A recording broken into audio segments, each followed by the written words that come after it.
The 51st plenary meeting of the General Assembly is called to order.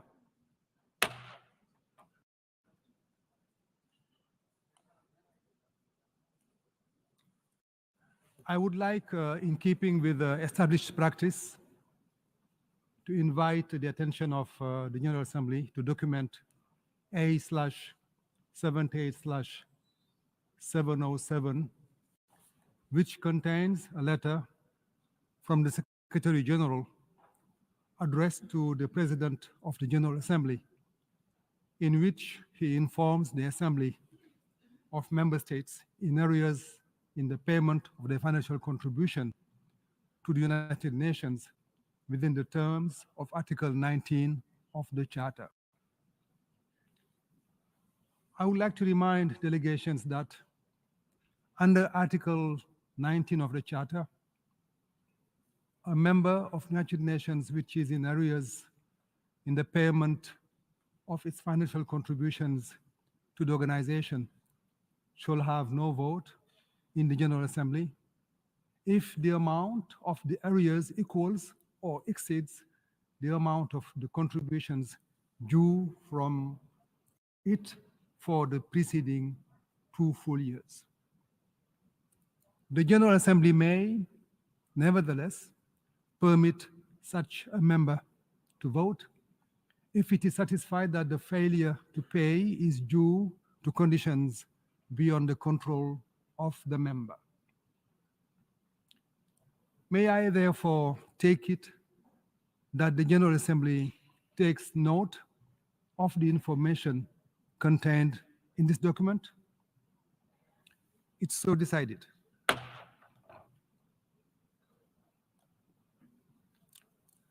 The General Assembly to hold a debate pursuant to Resolution 76/262 of 26 April 2022 on the situation as to which the veto was cast by a permanent member at the 9,520th meeting of the Security Council on 22nd December 2023 under the agenda item entitled "The Situation in the Middle East, including the Palestinian question." In connection with this debate, the Assembly has before it a special report of the Security Council circulated in document A/78691. I will now read the following remarks on behalf of the President of the General Assembly. Excellencies, our discussion today is a demonstration that two main organs of the United Nations, the General Assembly and the Security Council, can and must work together on matters of international peace and security within their respective mandates. It is a reminder of the need for collaboration and accountability in our endeavor to create a peaceful and more secure world. In this regard, I acknowledge the timely submission of the special report of the Security Council on the veto cast in the Council on the 22nd of December 2023. The subsequent adoption of Security Council Resolution 2720 of 2023 is a welcomed development. Amongst other provisions, it called for urgent steps to immediately allow safe, unhindered, and expanded humanitarian access, and to create the conditions for a sustainable cessation of hostilities. I urge all parties to fully implement this and all relevant resolutions, including those adopted in the context of the General Assembly's 10th Emergency Special Session. Our immediate priority must be to protect civilians and save lives. I encourage all member states, to keep this shared goal to the forefront during today's debate. The office of the President of the General Assembly will continue the practice of sending a short summary of the plenary debate to the President of the Security Council. Let's now start our debate, and I will give the floor to the distinguished representative of the United States.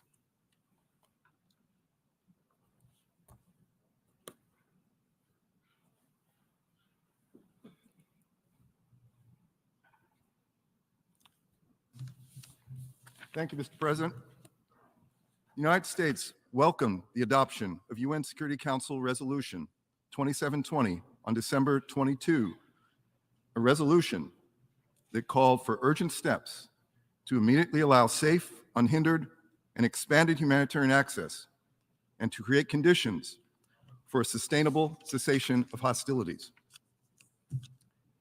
The adoption of this resolution demonstrated the U.S. commitment to working with other council members to speak out on this humanitarian crisis. And we work closely with the UAE, members of the Arab group, and many other council members, engaging in good faith to craft a strong, humanitarian-focused resolution. This work supports the direct diplomacy the United States has engaged in to get more humanitarian aid into Gaza and to help get hostages out of Gaza. And it is unfortunate that rather than contributing to the hard work of diplomacy, one permanent member of the Security Council continues to put forward amendments and ideas that are disconnected from the situation on the ground. It's also deeply troubling that so many member states seem to have stopped talking about the plight of the more than 100 hostages being held by Hamas and other groups. The United States remains committed to bringing all of the hostages home, every single one. Israel has been clear it would welcome returning to a pause and the further release of hostages. However, Hamas reneged on commitments they made during the first pause for hostage releases, and we question whether they are in fact willing to resume this effort. Nevertheless, we remain engaged in efforts to secure another pause and once again get hostages out of Gaza. It is also striking that even as we hear many countries urging the end to this conflict, which we would all like to see, we hear very few demands of the initiator of this conflict, Hamas, to stop hiding behind civilians, lay down its arms, and surrender. This would have been over if Hamas's leaders had done that. It would be good if there was a strong international voice pressing Hamas's leaders to do what is necessary to end the conflict that they set in motion on October 7th. As I think everyone knows, Secretary Blinken is once again in the region, his fourth trip since the terrorist attacks of October 7th. He has discussed ongoing efforts to better protect civilians in Gaza and stressed the imperative of expanding and sustaining safe access for humanitarian organizations to deliver food, water, medicine, as well as for commercial goods to enter all areas of Gaza. And he is focused on the need to prevent the conflict from expanding, an effort in which the United States continues to invest significant diplomatic resources. This is not just a regional issue. It's a matter of global concern. As Israel moves to a lower intensity phase of its military operation in the north, we believe the United Nations has a crucial role to play in evaluating what needs to be done to allow displaced Palestinians to return home. On humanitarian aid, we've made progress in increasing the assistance into Gaza, but we know that it is still insufficient to meet the massive need. Too many Palestinian civilians are suffering from insufficient access to food, water, medicine, and other essential supplies. The United Nations is playing an irreplaceable role in delivering and distributing life-saving assistance to the people in Gaza, as the Council affirmed in Resolution 2720. This text created the new role of Senior Coordinator for Humanitarian Assistance and Reconstruction in Gaza. To that end, we welcome the Secretary General's prompt appointment of Sigrid Kaag to the important role of UN Senior Humanitarian and Reconstruction Coordinator. We expect that every country in the region will support her efforts to streamline and accelerate the delivery of assistance at scale to those who urgently need it in Gaza, and we look forward to working with her on the implementation of Resolution 2720. Whether we can achieve enduring peace and lasting security for both Israelis and Palestinians depends in large part on whether we succeed in laying the foundation now. Importantly, Resolution 2720 does not support any steps that would leave Hamas in power, which would undermine the prospects for a two-state solution where Gaza and the West Bank are reunited under a single governance structure under a revamped and revitalized Palestinian Authority. Colleagues, we must work towards a future where Israelis and Palestinians live side by side in peace. This is the only way forward. Thank you. I thank the distinguished representative of the United States. I now give the floor to the distinguished observer of Palestine.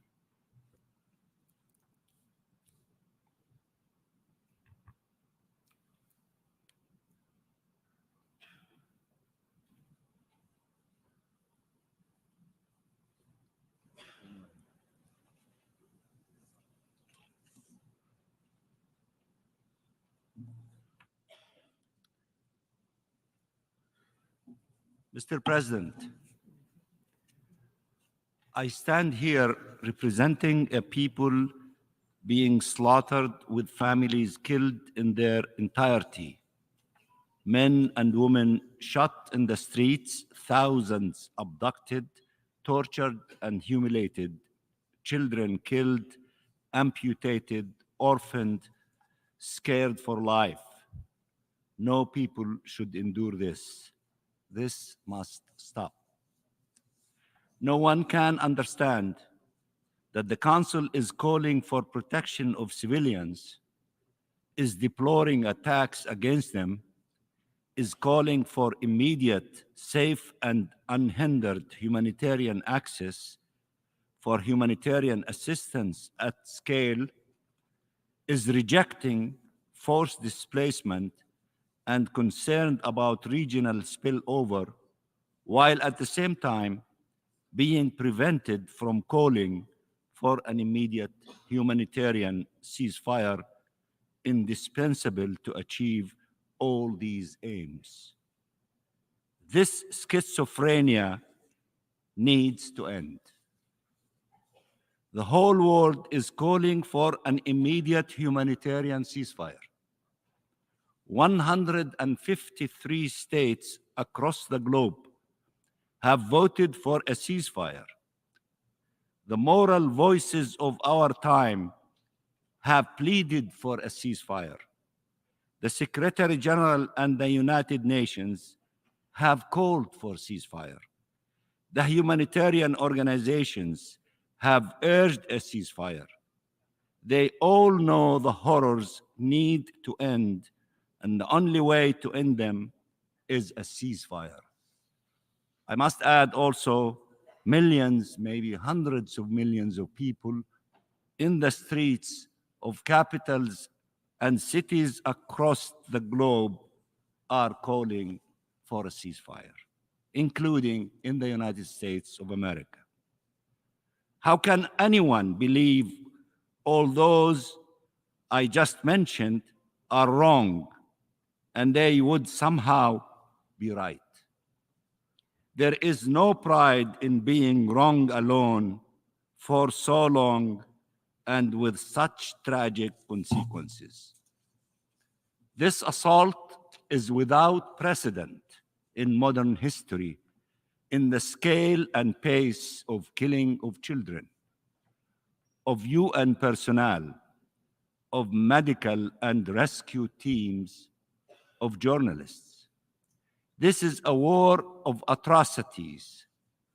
How can you reconcile opposing these atrocities and vetoing a call to end the war that is leading to their commission? The state of Palestine has long supported the proposal of France and Mexico for the suspension of the veto in the case of mass atrocities, when crimes of genocide, crimes against humanity, and war crimes on a large scale are committed. This Israeli assault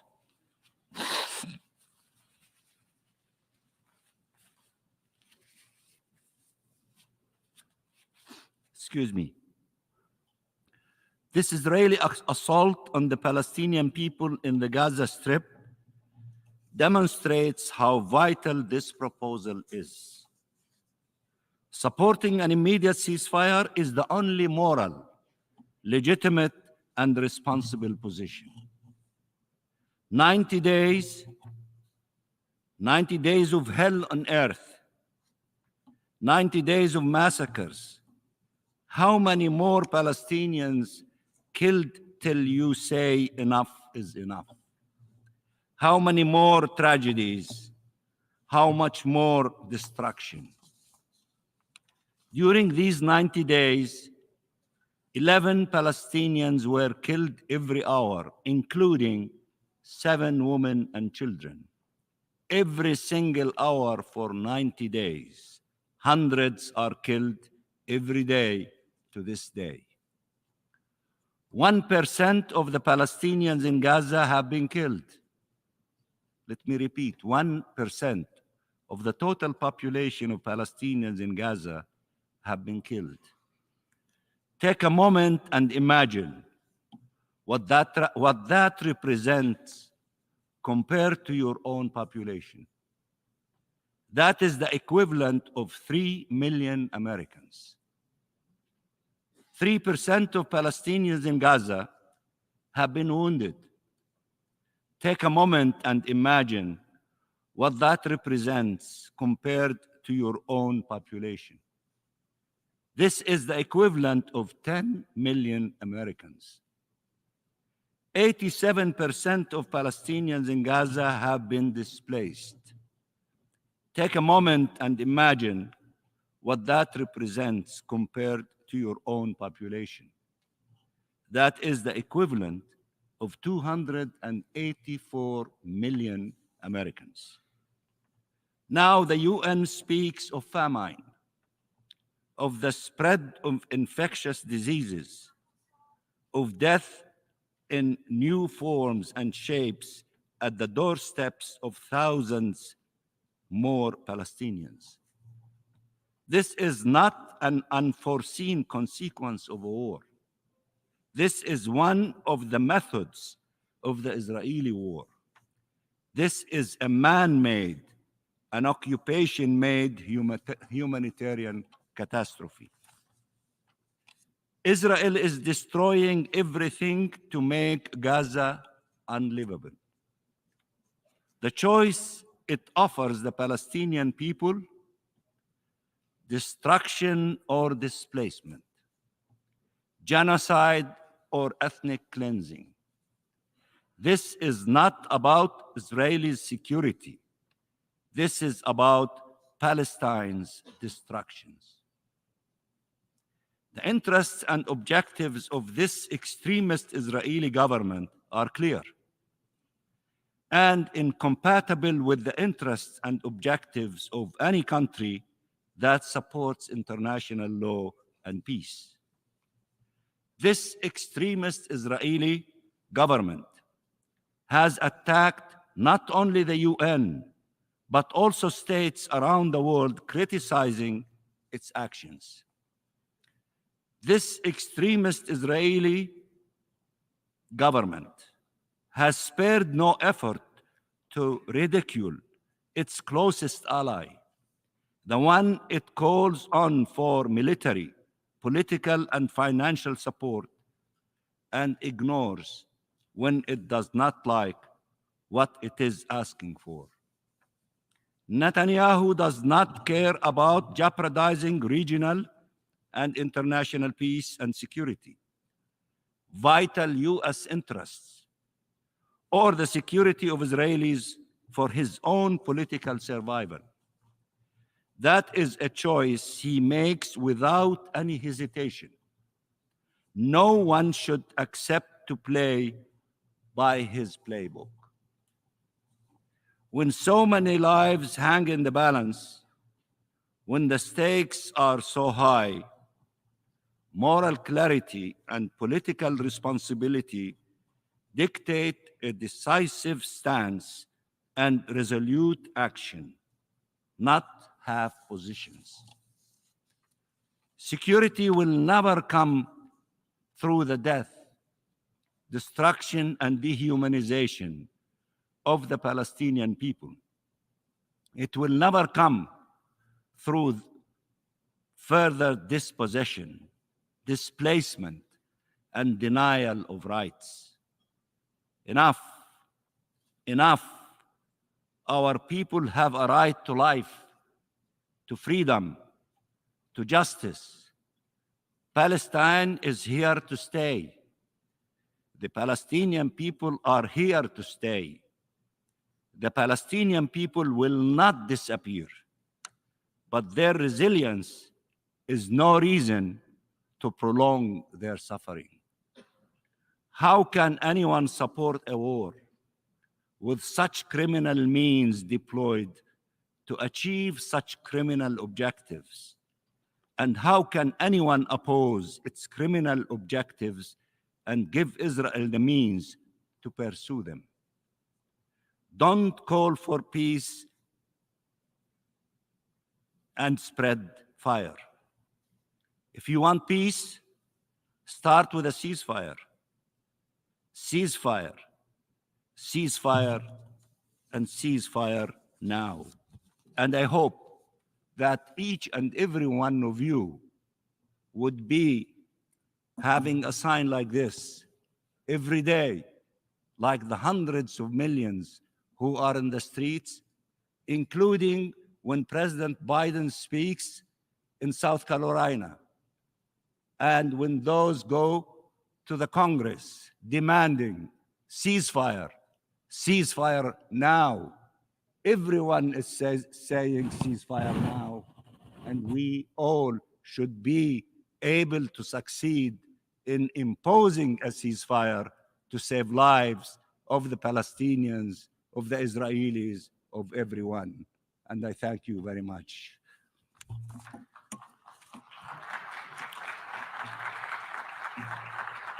I thank the distinguished observer of Palestine. I now give the floor to the distinguished representative of Israel.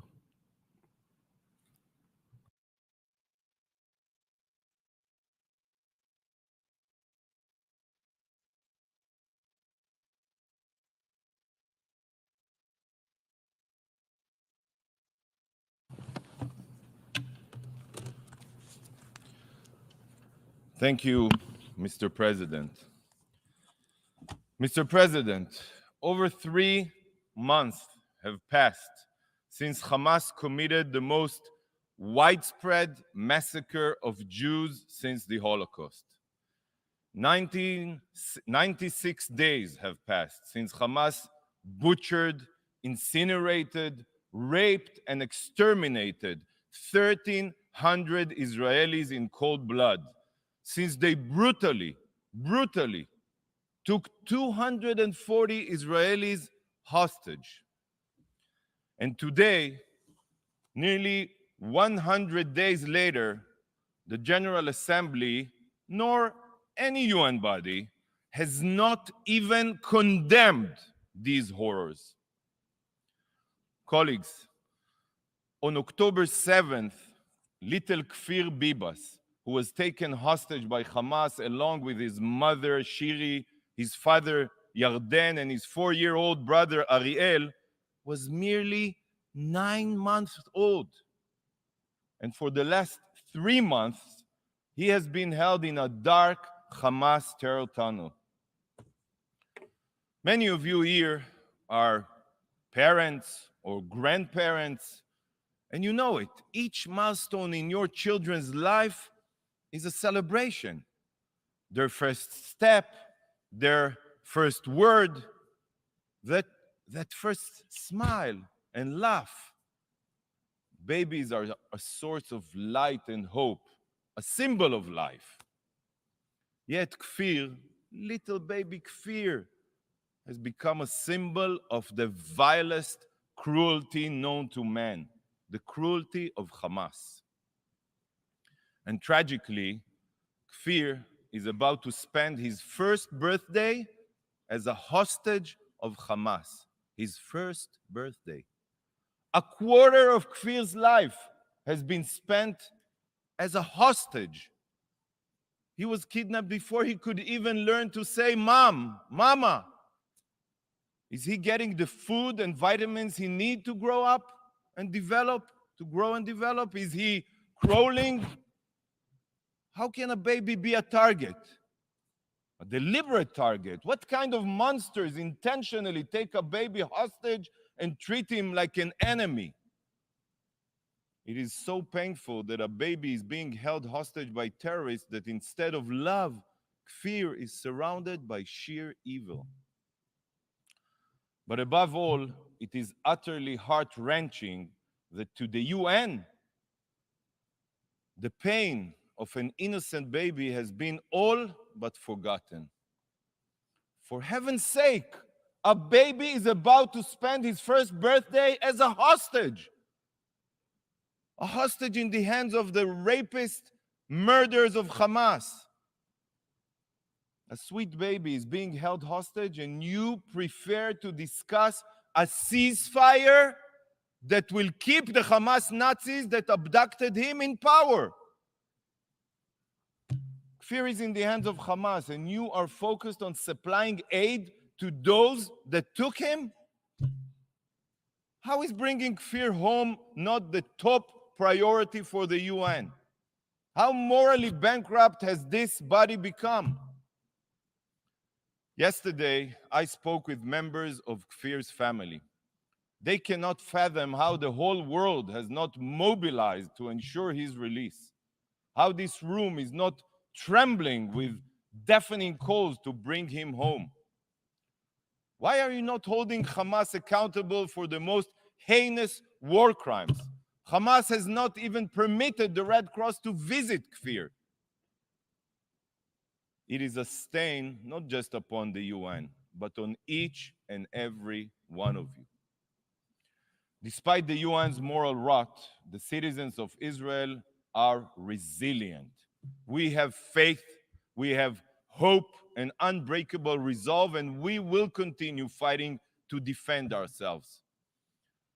But sadly, if you ignore the suffering of our children, the suffering of little baby Kfir, I will stand here today and mark Kfir's first birthday. I will remind you of your moral obligation to fight for Kfir and his right to celebrate his birthday.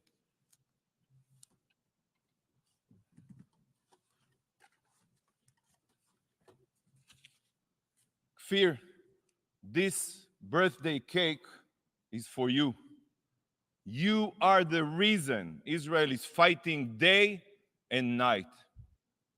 I only wish for you, for your first birthday, that next year, God willing,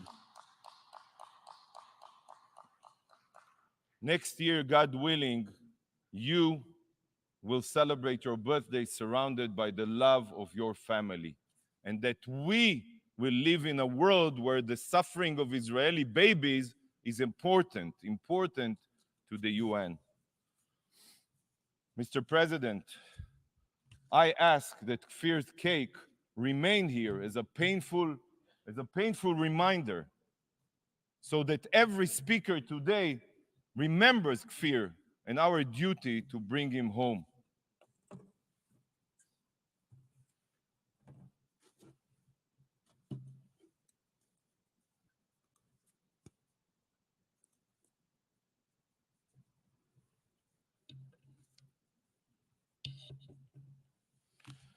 The UN, an organization that remains silent when babies are taken hostage and women are viciously raped, has become an accomplice of terrorists. And if the UN is an accomplice to terrorists, it has no justification to exist. Look at Kfir. Imagine this was your child. Would you stop fighting to bring him home? Not in a million years. Colleagues, Kfir is one of 136 hostages held in Gaza. When you make empty declarations calling for the release of hostages while continuing to focus only on ceasefire and situation in Gaza, you quickly forget that every hostage is an entire universe. These are brothers and sisters, sons and daughters, fathers and mothers, grandparents and friends. 21-year-old Almog Meir Jan is a fun and loving son and grandson. He spent the Friday night before he was kidnapped from the Nova Music Festival taking care of his grandfather. He loves music, soccer, and he wants to study computer science. 23-year-old Eviatar David is a musician. He plays the guitar. He loves jamming with his brother Eli and sister Yaela. He's warm, modest. Orit Meir and Galia David, the mothers of Almog and Eviatar, are here with us today. They are watching and they are waiting. They are waiting for their sons to come home, but they're also waiting for you to act. You are failing them.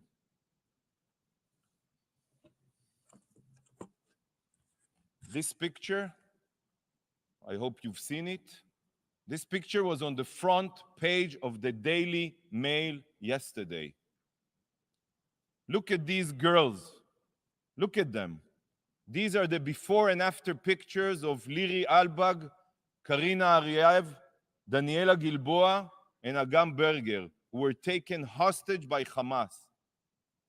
See how the hope in their eyes has turned to horror, and how their smiling faces have been beaten and bloodied after violent abuse. Look at their faces. Why are you silent? What have you done here to bring them home? Nothing.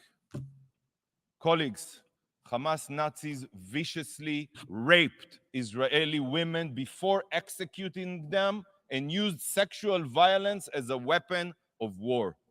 CNN, the New York Times, and many other media outlets published extensive evidence of Hamas's sexual violence. But here, at the UN, the body that supposedly represents the bastion of human rights, silence. Silence. Israeli women are not women, and Israeli children are not children. I cannot imagine what all the hostages, women and men, are suffering right now. It breaks my heart to think about it. What if your children was held hostage?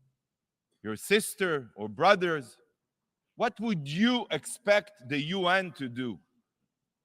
What would you expect the world to do? Surely not continue with this shameful indifference. So, colleagues, rather than focusing on bringing the hostages home, rather than making this the primary goal for the past 96 days, you know what happened? UN agencies, UN bodies, UN officials have been obsessed only with the well-being of Gazans. Only. These are the people that voted for Hamas. These are the people that overwhelmingly support the massacre, the murder and the raping of our women, the burning of our babies. Hundreds of thousands of Israelis are displaced, either because their communities were decimated by Hamas or because Hezbollah has rained rockets down on their homes completely unprovoked. But you ignore all Israeli victims. After all, they're Israeli, and to the UN, Israeli victims are probably not victims. The UN has become another tool of war in the arsenal of terrorists. And every single UN agency and body has been weaponized against Israel. The UN has become the epitome of dystopian reality. And South Africa's baseless and libelous cases at the ICJ proves this exactly. How can it be, remember it, that the Convention on the Prevention of Genocide, adopted following the Holocaust, the genocide of the Jewish people, is now being weaponized against the Jewish state while serving the Hamas terrorists that perpetrated the October 7th massacre and that are committed in their charter to repeating the Holocaust. Is this normal? Even irony has now died 1,000th death. There are no morals here, only bias and hypocrisy. I scream it from the rooftops, but the UN doesn't care. Sadly, you don't care. It's so clear. All one needs to do is look at the General Assembly's central goal for the last 3 months: to keep the Hamas rapist in power. This is the meaning of a ceasefire. By calling for a ceasefire, this is exactly what you are doing. A ceasefire is a victory for Hamas, nothing more. It is an opportunity for Hamas to rearm, regroup, and recommit as they declare the atrocities of October 7th. A green light for Hamas to continue their reign of terror in Gaza.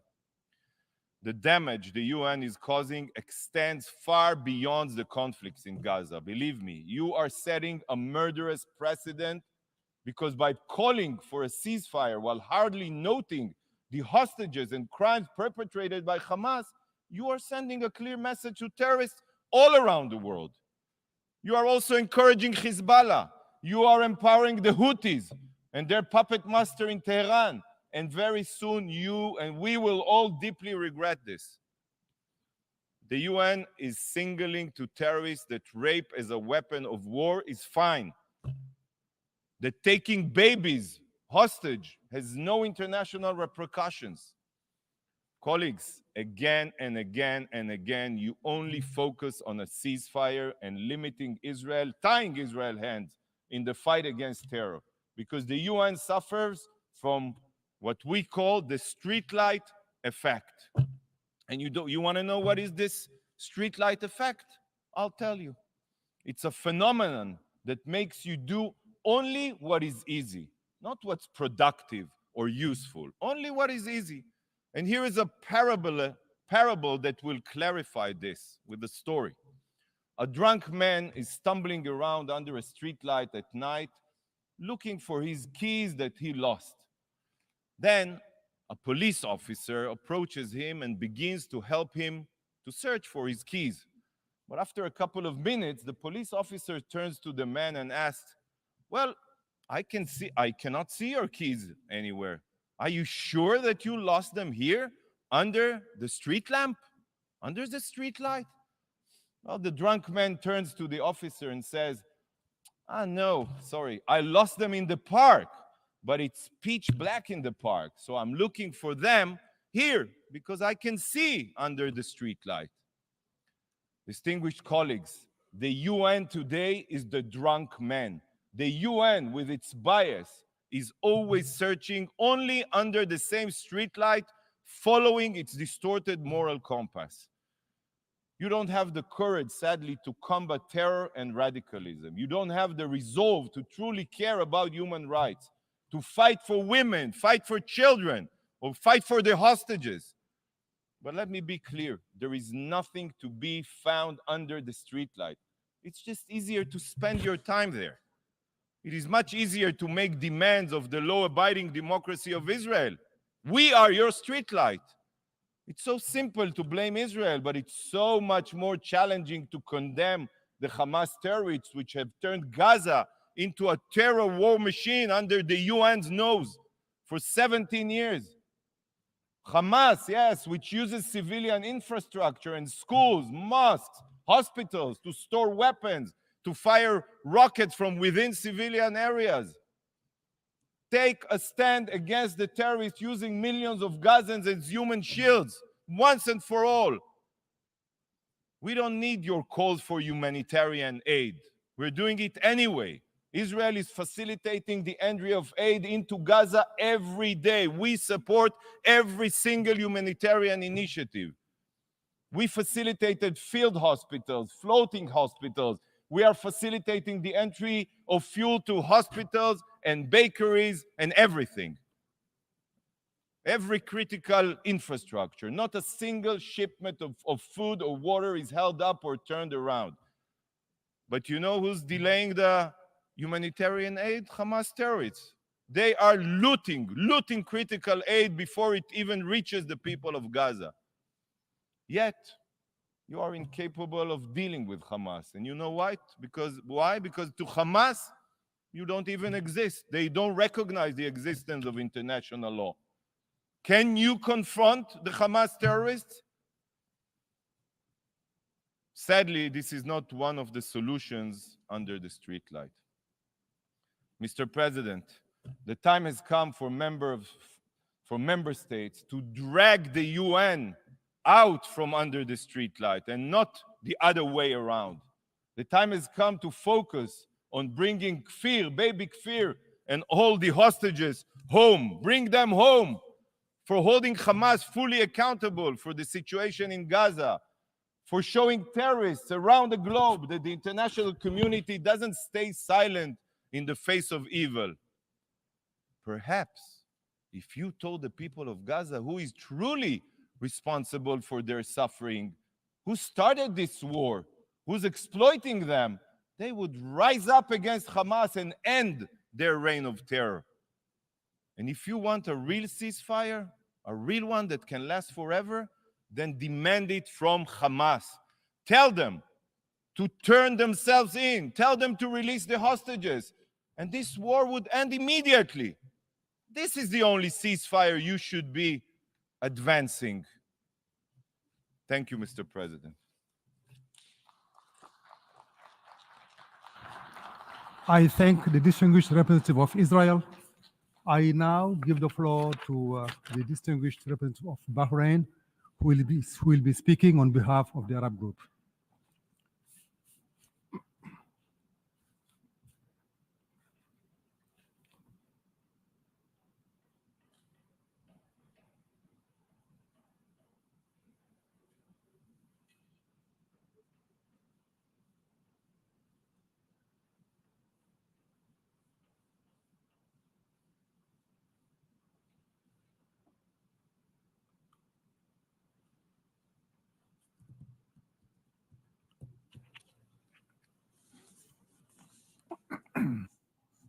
بسم الله الرحمن الرحيم. السيد الرئيس، أتشرف بإلقاء هذا البيان باسم المجموعة العربية، وأود بداية أن أشكركم على عقد هذه المناقشة في أعقاب استخدام عضو دائم في مجلس الأمن حق النقد الفيتو ضد التعديل الشفوي المقترح على القرار المقدم من قبل الإمارات العربية المتحدة العضو العربي في المجلس آنذاك حول توسيع وصول المساعدات الإنسانية إلى قطاع غزة، والذي اعتمده المجلس في يوم 22 ديسمبر من عام 2023. ونتقدم بخالص الشكر للإمارات العربية المتحدة على دورها الهام في مناصرة القضايا العربية ومبادراتها الحاسمة خلال عضويتها في مجلس الأمن للفترة من عام 2022-2023. كما تعرب المجموعة العربية عن دعمها ومساندتها لوفد الجمهورية الجزائرية الديمقراطية الشعبية في الدفاع عن المواقف العربية المشتركة خلال عضويتها في المجلس، وتمنياتنا لها بالتوفيق والنجاح في هذا المسعى. السيد الرئيس، تحيط المجموعة العربية علما باعتماد مجلس الأمن القرارين 2712 و2720 استجابة للأوضاع الإنسانية الكارثية التي يعاني منها الشعب الفلسطيني الشقيق في قطاع غزة، وتعرب عن تقديرها لجهود معالي السيد أنطونيو غوتيريش الأمين العام للأمم المتحدة في بدء تنفيذ تدابير إنشاء الآلية المتضمنة في القرار لتسهيل وتسريع دخول المساعدات للقطاع من خلال قيامه بتعيين السيدة سيغريد كاغ في منصب كبيرة منسقي الشؤون الإنسانية وإعادة الإعمار. وفي هذا الصدد تطالب المجموعة العربية المجتمع الدولي بتوفير المساعدات الإنسانية بكيفية كبيرة وانسيابية ودون انقطاع للشعب الفلسطيني في قطاع غزة. مع ذلك تجدد المجموعة العربية التأكيد على أن وقف إنساني فوري لإطلاق النار هو السبيل الوحيد الكفيل بإنهاء هذه المأساة، وهو ما دعت إليه 153 دولة عضو دعمت قرار الجمعية العامة رقم ES 10/22 خلال دورتها الاستثنائية الطارئة العاشرة المستأنفة يوم 12 من ديسمبر للعام 2023. السيد الرئيس، بعد مرور أكثر من 3 أشهر على العدوان الإسرائيلي على قطاع غزة الذي أسفر عن مقتل أكثر من 22,000 مدني معظمهم من النساء والأطفال، ناهيك عن مقتل ما يزيد عن 144 موظف من الأمم المتحدة و142 منهم من الأونروا، وتدمير منشآت مدنية وبنى تحتية في انتهاك صريح للقانون الدولي والقانون الدولي الإنساني. لا يزال مجلس الأمن عاجزاً عن أداء واجبه لوقف إطلاق النار، مما يؤثر على مصداقية منظمة الأمم المتحدة في التعامل مع الأزمات الحالية والمستقبلية. وتجدد المجموعة العربية دعوتها لمجلس الأمن للنهوض بواجباته ومسؤولياته تجاه حفظ السلم والأمن الدوليين، كما تطالب المجتمع الدولي باتخاذ الإجراءات اللازمة ضمن القانون الدولي للرد على ممارسات الحكومة الإسرائيلية غير القانونية، بما في ذلك في الضفة الغربية وسياسة العقاب الجماعي التي تنتهجها ضد سكان غزة، وتوفير الحماية الدولية للشعب الفلسطيني الشقيق. وتشدد المجموعة العربية على رفضها القاطع للتهجير القسري للفلسطينيين من أرضهم في قطاع غزة.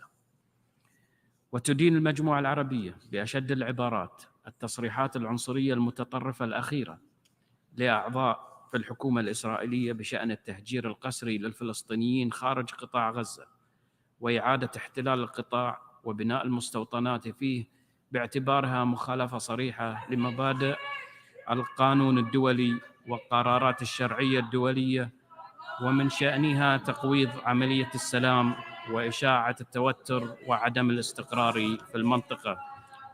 السيد الرئيس، تشدد المجموعة العربية على أن وقف فوري ودائم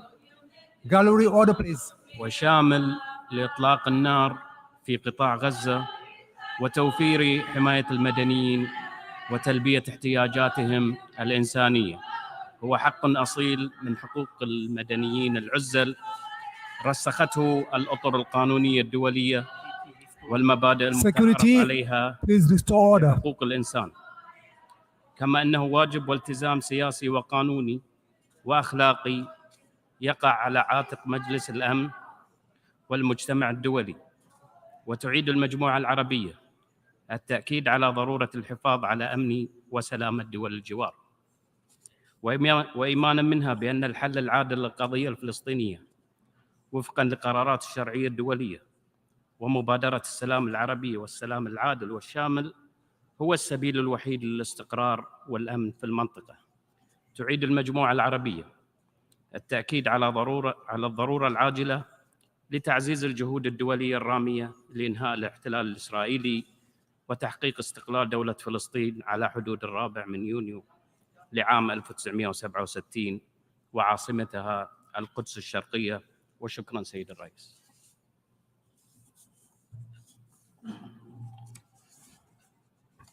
I thank the distinguished representative of Bahrain who has spoken on behalf of the Arab group.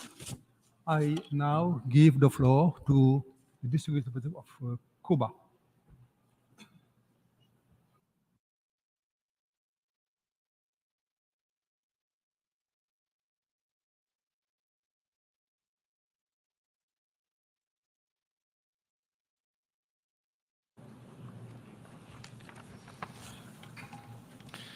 Señor presidente, nuestras consideraciones sobre la resolución A/Res/76/262 titulada Mandato permanente para realizar un debate de la Asamblea General cuando se emita un veto en el Consejo de Seguridad siguen siendo válidas.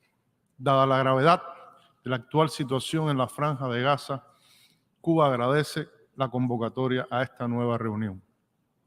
Aunque el pasado 22 de diciembre el Consejo de Seguridad logró aprobar, tras ingentes esfuerzos para evitar el veto de los Estados Unidos, una segunda resolución sobre la situación en Palestina, resulta lamentable que la misma no incluyera un llamado al cese inmediato de las hostilidades para facilitar la entrega de ayuda humanitaria a la población de Gaza.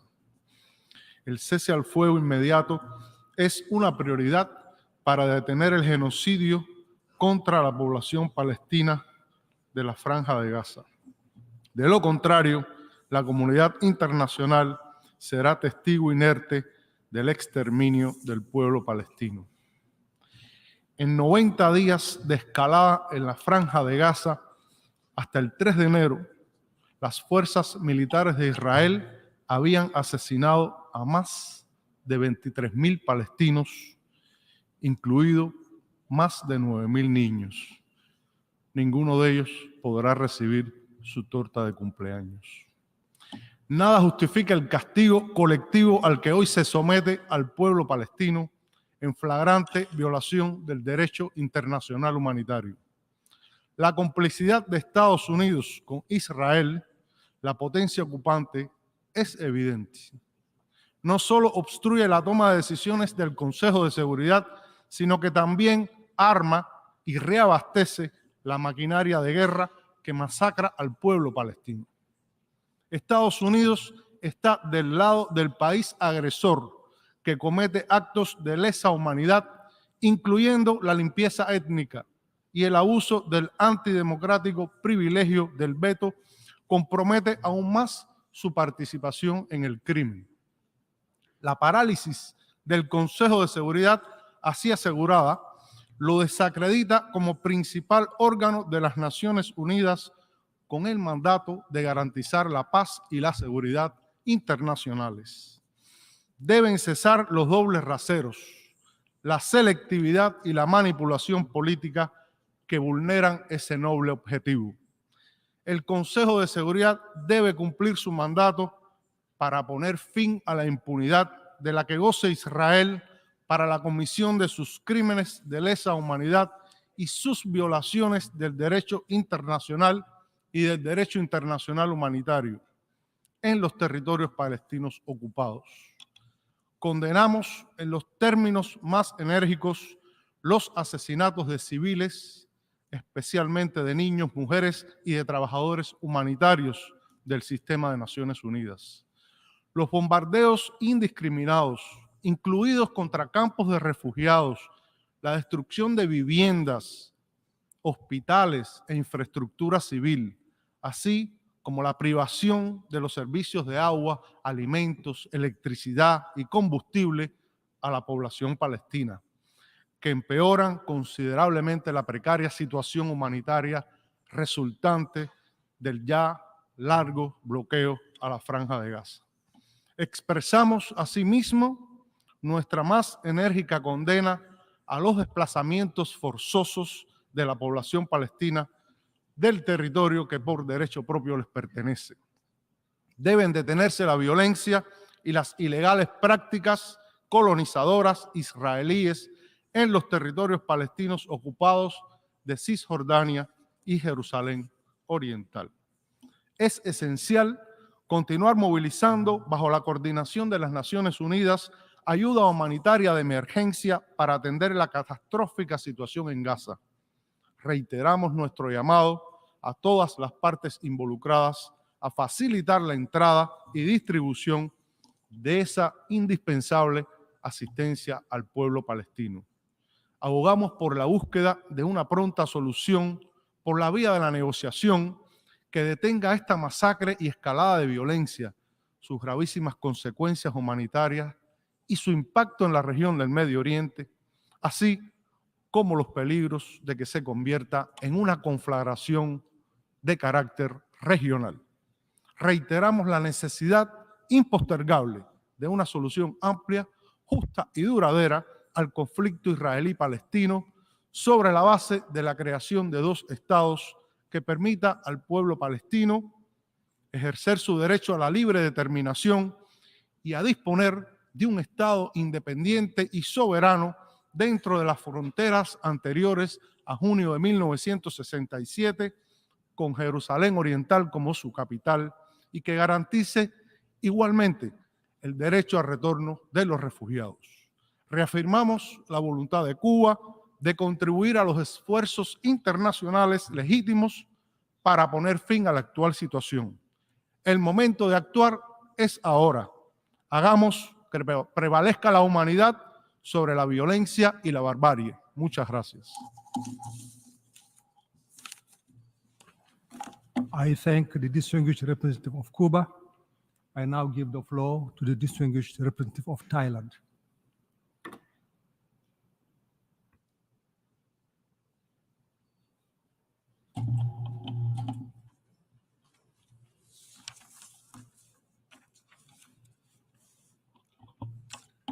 Mr. President, we are gathered here at a General Assembly meeting held pursuant to GA Resolution 76/262 of 26 April 2022 on the situation to which a veto was cast in the UN Security Council on 22nd December 2023. The situation referred to is the situation in the Middle East, including the Palestinian question.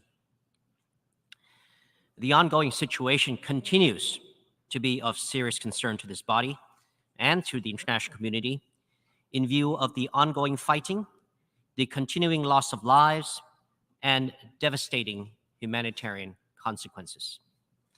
The UN Secretary General's letter to the President of the Security Council, dated 5th January 2024, sums up the bleak and terrible situation, referring to the devastating levels of death and destruction, as well as its grave impact on the humanitarian situation, the work of the United Nations and relevant personnel, and most importantly, the loss of lives and livelihood, including the holding of hostages. In light of the above, Thailand remains deeply concerned over the deteriorating humanitarian situation, the plight of all affected civilians, and the possibility of a further escalation of the conflict. Now, we condemn in the strongest terms all forms of violence and attacks wherever it takes place against innocent civilians, regardless of their nationalities. The protection of civilians must be a priority at all times. We urge all sides to respect and fulfill their obligations under international humanitarian law. Because of the urgency of the situation, we join the call for an urgent and sustainable cessation of hostilities to allow safe and unhindered humanitarian access to Gaza for those in need. We encourage all sides to do their utmost towards the resumption of a ceasefire, as we hope to see the eventual permanent ceasefire. We continue to appeal for the immediate and unconditional release of all remaining hostages, including Thai nationals, and also call for continuing proper treatment and care for these hostages. Let all the hostages come home. Thailand welcomes the adoption of the United Nations Security Council Resolution 2720 of 2023 on scaling up and monitoring aid to Gaza, and strongly urges all parties to act in accordance with the United Nations Security Council Resolutions 2712 and 2720. Thailand also welcomes the appointment of Ms. Sigrid Kaag of the Netherlands as Senior Humanitarian and Reconstruction Coordinator for Gaza, pursuant to Security Council Resolution 2720, which should contribute to the improvement of the humanitarian situation in the Middle East. We hope that, under Ms. Kaag's supervision, adequate humanitarian aid will be delivered to those in need in Gaza in a safe, efficient, and timely manner. Now, as we welcome these resolutions, it is critical for us to ensure their full implementation. Indeed, the resolutions of the Security Council and the 10th Emergency Special Session of the General Assembly have laid out all the necessary foundations towards de-escalation, delivery of humanitarian aid, the cessation of hostilities, and promoting peace in the Middle East. So we call on all sides to implement these resolutions in full. And we wish to extend our appreciation to those who have worked to implement the resolutions to help bring about an end to this conflict and to pave the way towards a mutually agreed solution to the issue in accordance with the two-state solution by which the states of Israel and Palestine live side by side in peace and security within secure and recognized borders consistent with UN Security Council's resolutions. Lastly, Mr. President, as we are meeting pursuant to Resolution 76/262, Thailand shares the views of the vast majority of UN member states that a veto right is not a privilege, but an international responsibility. We believe that GA Resolution 76/262 can help enhance efficiency and accountability of the United Nations, and particularly the Security Council. But as we have seen in the almost 2 years since the adoption of General Assembly Resolution 76/262, the exercise of vetoes has not been reduced when compared to the several years prior to the adoption of this resolution.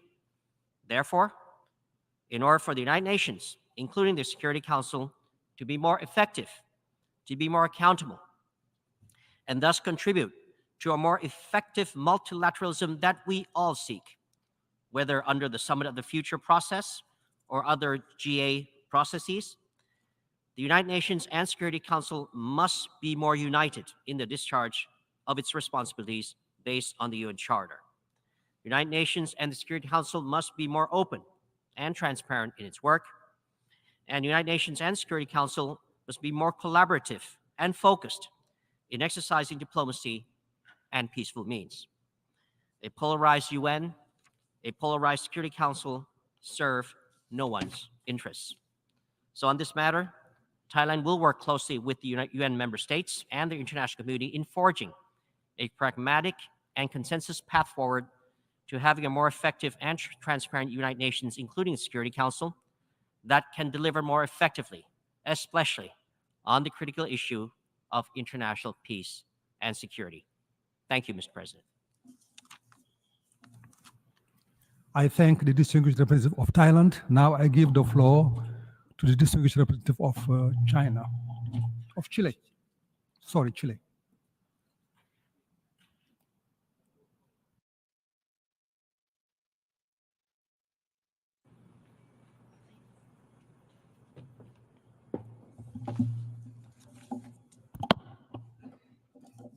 Señor presidente, agradecemos la convocatoria a esta sesión formal de la Asamblea para discutir el veto del 22 de diciembre en el Consejo de Seguridad. Chile demanda una vez más que los miembros permanentes del Consejo de Seguridad se abstengan de hacer uso del veto ante situaciones de conflicto armado que afecten a la población civil, como es el caso en Gaza, que ya ha cobrado más de 22.000 vidas, mayoritariamente de mujeres, niñas y niños. El veto no fomenta la unidad del Consejo de Seguridad ni promueve la búsqueda de un entendimiento colectivo. Muy por el contrario, erosiona la credibilidad de todo el sistema multilateral. El veto es la expresión más cruda del poder y el último recurso cuando la diplomacia falla. Mi país ha sido un permanente defensor de la limitación del uso del veto, más aún frente a escenarios de violación de derecho internacional humanitario, como es la situación en Palestina. El uso del veto nos confirma la necesidad urgente de reestructuración del Consejo de Seguridad y sus métodos de trabajo, así como la necesidad de implementar medidas de rendición de cuentas por parte de los miembros permanentes. Negarse a exigir una suspensión urgente de las hostilidades es un contrasentido de la misión del propio Consejo de Seguridad de las Naciones Unidas. Exigimos que el Consejo cumpla su mandato y ponga fin a esta cruel guerra. El veto no es un privilegio, sino una responsabilidad. Señor presidente, la tragedia en su sentido clásico articula un régimen de imposibilidades que se sostiene que la voluntad humana puede querer, pero no puede realizar lo querido. La tragedia actual nos pone frente a una disyuntiva similar. La gran mayoría de los miembros de esta Asamblea hemos exigido un cese inmediato de las hostilidades, pero la voluntad de unos pocos ha impedido que se ponga fin a la violencia. Solo un cese inmediato de hostilidades permitirá implementar el acceso humanitario seguro y sin obstáculos a Gaza, de conformidad a la resolución 2770 adoptada por el Consejo el pasado 22 de diciembre. Señor presidente, Chile condena sin matices y de forma inequívoca las crueles acciones de Hamas el 7 de octubre, al igual que todo acto terrorista contra la población civil. Asimismo, exigimos la liberación inmediata y sin condiciones de todos los rehenes aún en manos de Hamas. La protección a los civiles es una obligación fundamental. Por eso se debe respetar la Carta de la ONU, el derecho internacional y el derecho internacional humanitario. Asimismo, el Gobierno de Chile rechaza categóricamente las recientes declaraciones de autoridades del Gobierno de Israel al proponer el desplazamiento masivo de la población palestina de Gaza a terceros países.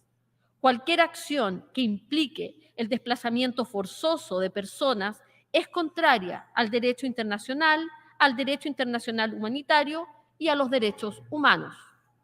Las últimas advertencias de la Agencia de la ONU para los Refugiados Palestinos y del Programa Mundial de Alimentos pusieron de relieve la amenaza de hambruna y enfermedades en las zonas densamente pobladas, donde decenas de miles de personas han huido de las intensas campañas de bombardeos en el norte y el centro de la franja.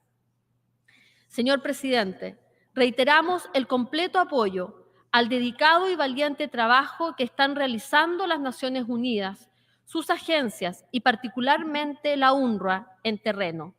Con mucho pesar sentimos la muerte de los funcionarios de esta agencia humanitaria en esta guerra.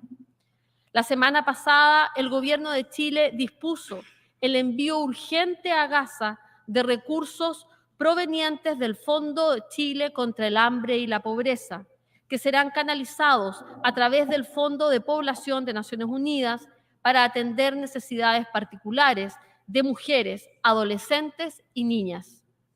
Este nuevo aporte de Chile viene a suplir, de alguna manera, las necesidades más básicas de las mujeres y las niñas en la franja, quienes se ven inmersas en un conflicto en el cual no se respetan las normas básicas de la guerra.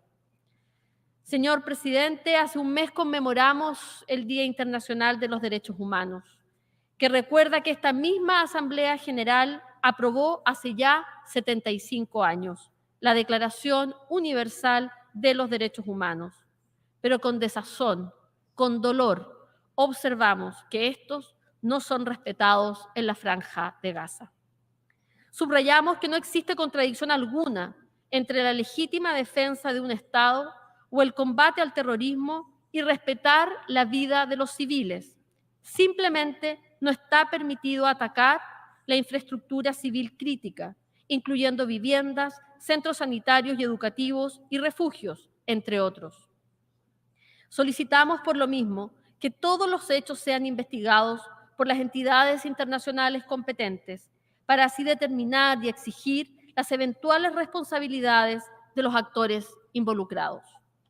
Señor presidente, respaldamos el derecho del pueblo palestino a construir un Estado soberano, enmarcado en lo prescrito en las resoluciones de las Naciones Unidas, entre ellas las resoluciones 181 y 242 de la Asamblea General.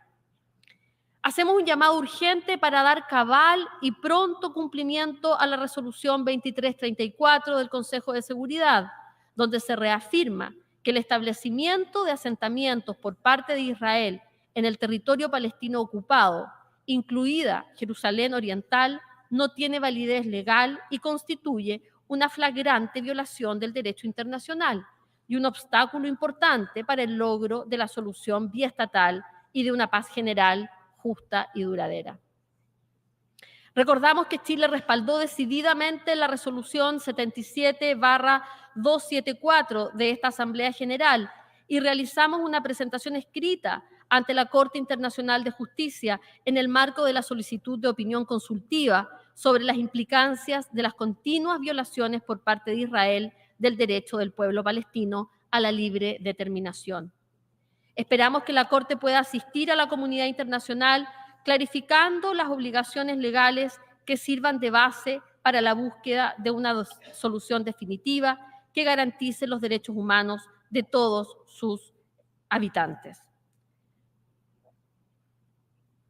Señor presidente, Chile no permanecerá indiferente frente a la actual situación y al dolor del pueblo palestino.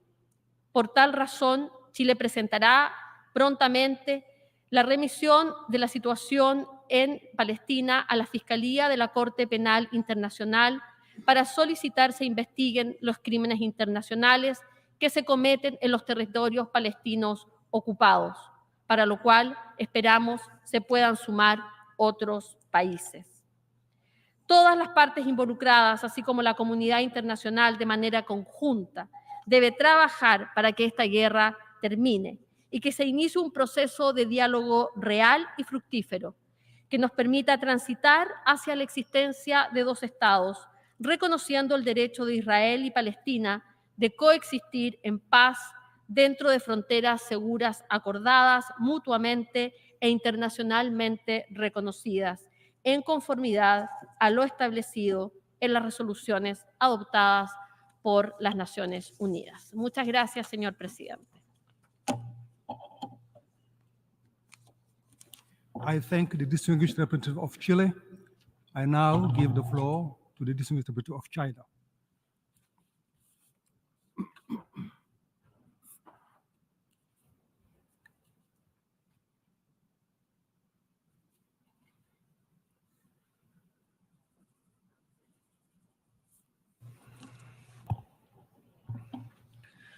诸位先生，本轮巴以冲突爆发已经超过3个月，加沙正在遭受前所未有的人道灾难，每天都有无辜的平民丧生，局势仍在持续恶化。立即在加沙实现停火是国际社会的普遍呼声，也是恢复和平的最基本要求。但是安理会至今未能就呼吁停火止战达成共识。我们对美国去年12月22日在安理会再次行使否决权表示失望和遗憾。中方反复指出，实现停火是压倒一切的前提。国际社会必须汇聚全部努力，推动立即停火止战。拯救平民生命要求立即实现停火。本轮巴以冲突已造成加沙近23000人丧生，近90%的加沙人口流离失所。放任战事延宕只会造成更多伤亡，也不会为解救人质找到出路。古特雷斯秘书长多次警告，炮火之下的加沙不具备联合国机构开展人道援助的条件。中方敦促以色列停止无差别的军事攻击，停止对加沙民众的集体惩罚，为人道机构在加沙开展援助提供必要的条件，避免地区动荡，要求立即实现停火。随着加沙冲突持续，约旦河西岸、黎以、叙以、红海等局势紧张升级，中东地区面临动荡，国际和平与安全受到威胁。只有加沙实现停火，才能从根本上消除冲突外溢影响，避免更广泛的中东地区被拖入战争与冲突当中。维护两国方案要求立即实现停火。我们反对针对巴勒斯坦人民的强迫转移和强制迁移，反对侵占巴勒斯坦土地，对以色列一些政治人物公开拒绝两国方案感到极大的担忧。中方呼吁加大国际和地区外交努力，推动立即实现停火，帮助加沙民众结束流离失所，早日重返家园，防止两国方案的基础彻底崩塌。主席先生，中方将继续同国际社会一道，推动安理会及时采取负责任、有意义的行动，为早日平息加沙战火、切实落实两国方案、实现中东和平稳定做出不懈努力。谢谢主席。I thank the distinguished representative of China. Now I give the floor to the distinguished representative of Liechtenstein.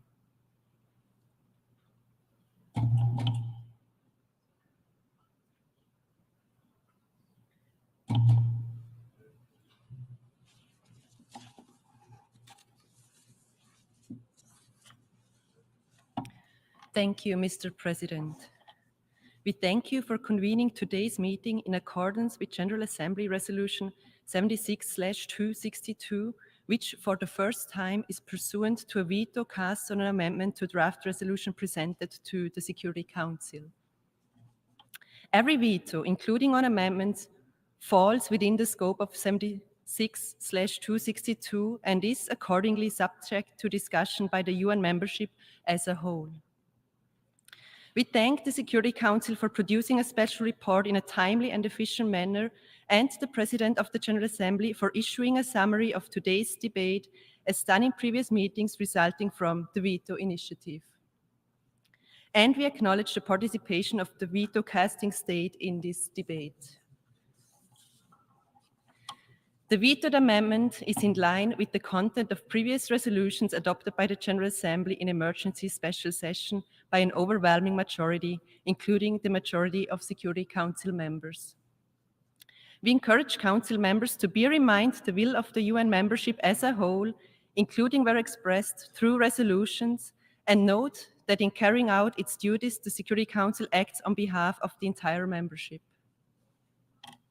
At the same time, we note that the vetoed amendment was only brought to the Council at the last minute and in a situation where a resolution as a whole reflected delicate and fragile concessions amongst Security Council members after lengthy and arduous consultations undertaken with the view to enabling the Council to carry out its duties in accordance with the UN Charter. Council members should aspire to the most transparent and accountable working methods at all times, including whenever possible presenting amendments with sufficient time for consultations. Mr. President, while we are grateful to see the Security Council ultimately adopt Resolution 2720, we regret that the Council has not been able to call for the urgent suspension of hostilities, let alone an immediate humanitarian ceasefire as demanded by this Assembly last month, as well as by relevant humanitarian organizations. A humanitarian ceasefire remains essential for the protection of civilians, which must be our highest priority. It is the most important step towards ensuring full, immediate, safe, unhindered, and sustained humanitarian access, including by fulfilling the Council's demand in Resolution 2720 that the parties to the conflict allow and facilitate the use of all available routes to and throughout the entire Gaza Strip. It will also be vital to enable the new mechanism the Council has created to accelerate the provision of humanitarian relief consignments, as well as to enable the release of all hostages.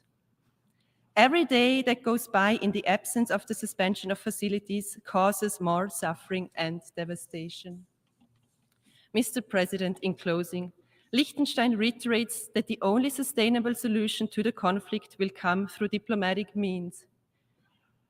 The inalienable rights of both Israeli and Palestinian peoples can only be ensured by upholding the right to self-determination expressed through a two-state solution. I thank you. Je remercie la distinguée représentante du Liechtenstein. Je donne à présent la parole au distingué représentant de la République islamique d'Iran.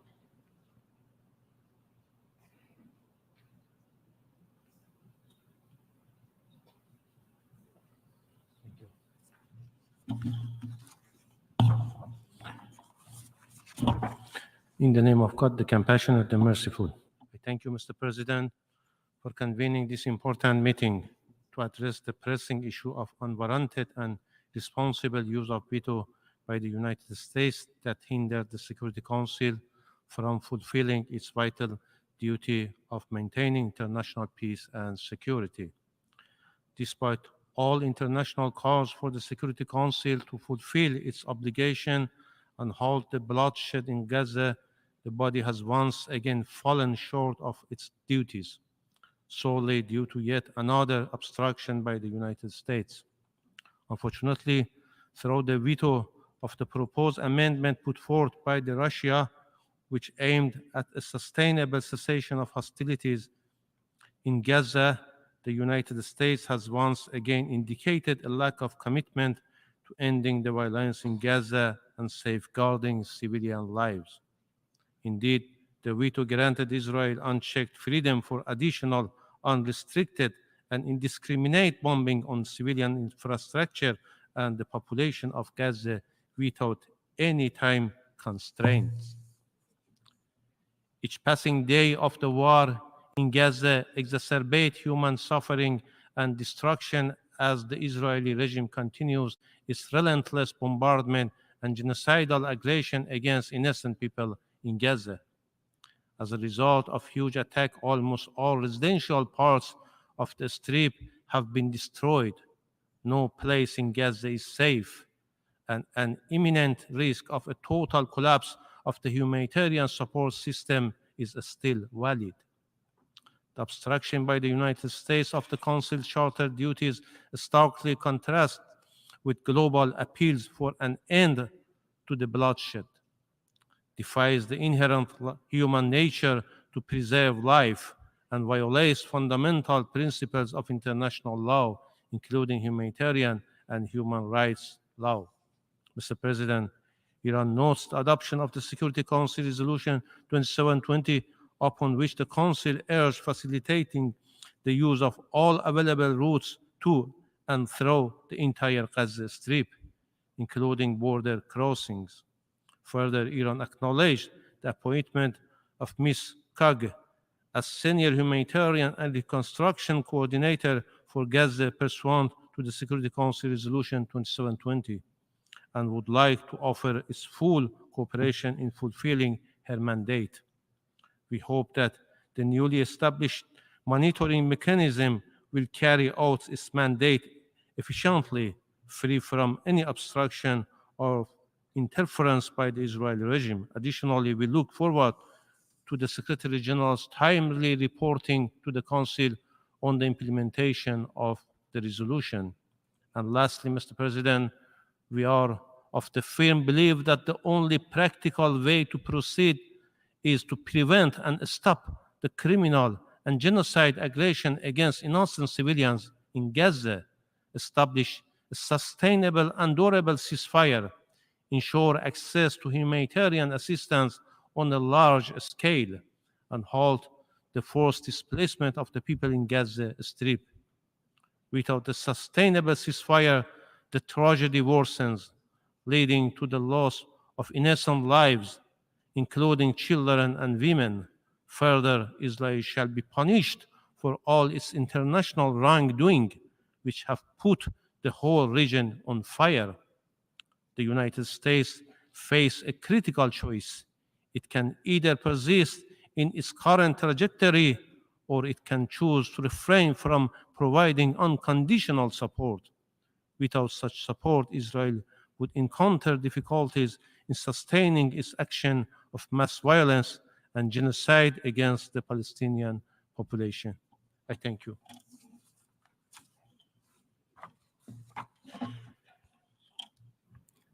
Je remercie le distingué représentant de la République islamique d'Iran. Je donne la parole au distingué représentant d'Irlande.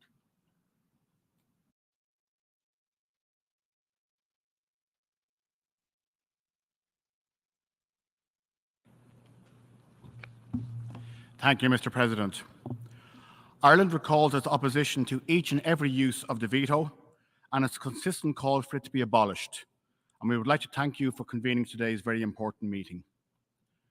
At the outset, I would also like to acknowledge the continuing heroic efforts of UN staff, especially those working on the front line in Gaza, who are carrying out their role in exceptionally challenging circumstances. I'd like to express our heartfelt condolences to the families of those who have been killed. The situation that is unfolding on the ground in Gaza is increasingly catastrophic. The level of civilian deaths is simply unacceptable. The recent assessment of the Integrated Food Security Phase Classification, the IPC, was deeply shocking. It found that 100% of people in Gaza are estimated to be acutely food insecure, while a quarter of its population faces catastrophic hunger and starvation. The adoption on the 22nd of December last of UN Security Resolution 2720 was a step in the right direction. It provides for a number of vital actions that must be taken by all parties to enable the delivery of humanitarian assistance at scale. Ireland welcomes the appointment of Sigrid Kaag as Senior Humanitarian and Reconstruction Coordinator, and we call for the implementation of the resolution to be urgently stepped up. However, we regret that UN Security Council Resolution 2720 did not go far enough. It is now manifestly clear that the situation on the ground demands an immediate humanitarian ceasefire. We urge the Security Council to call for such an immediate humanitarian ceasefire in line with the overwhelming view of the international community. We also call for the immediate and unconditional release of all hostages, urgent and effective humanitarian access, and for the protection of civilians. As we enter a new year and the fourth month of this conflict, it is imperative that we take stock of the overall situation and context. Ireland has consistently condemned the attacks launched by Hamas on and since the 7th of October. The rape and murder of civilians, destruction of civilian property, taking of hostages, use of human shields, and firing of indiscriminate rockets at urban centres are serious, grave violations of international humanitarian law for which those involved must be held responsible and accountable. However, it is equally beholden upon all of us to recall that international law limits the use of force in self-defence to no more than what is necessary and proportionate. President, Ireland's view is that these limits are being exceeded, as illustrated by the unacceptable death toll and the massive destruction of property, including homes throughout Gaza, the displacement of up to 2 million people, and the ensuing humanitarian catastrophe to which we have referred. Furthermore, international humanitarian law requires that in any armed conflict, military operations respect the principles of distinction, proportionality, and precaution.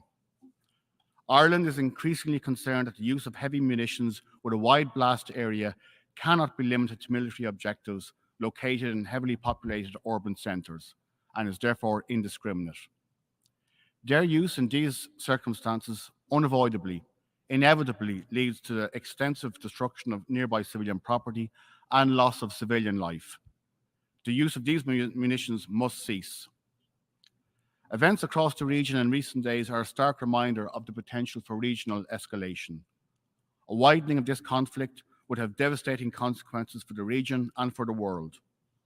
Ireland urges all parties in the region to exercise restraint and avoid such escalation. The overall trajectory is deeply concerning and must be reversed. In the first instance, the international community, including parties in the region, must redouble efforts to end the conflict in Gaza. However, our ambition should not be limited to de-escalation. We must take concrete steps to achieve long-term peace, stability, and security for all Palestinians and all Israelis, and for the region as a whole. This can only be done. It can only be done through sustained and serious commitment to a two-state solution, and this requires genuine political goodwill and political effort. In this regard, Ireland condemns the recent comments by Israeli government ministers calling for the resettlement of Palestinians outside of Gaza. Such statements are inflammatory and irresponsible and unacceptable.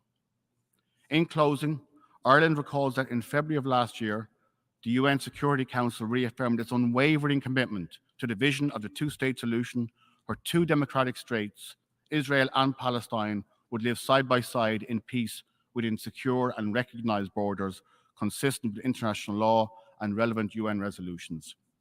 The achievement of this vision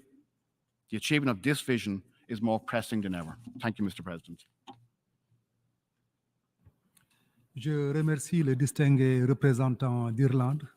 Je donne la parole au distingué représentant de la Suisse.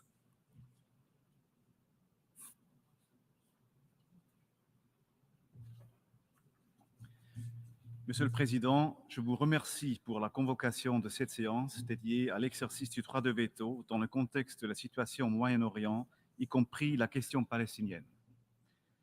Le conflit au Proche-Orient recèle un grand potentiel d'escalade régionale et menace ainsi la paix et la sécurité dans le monde entier.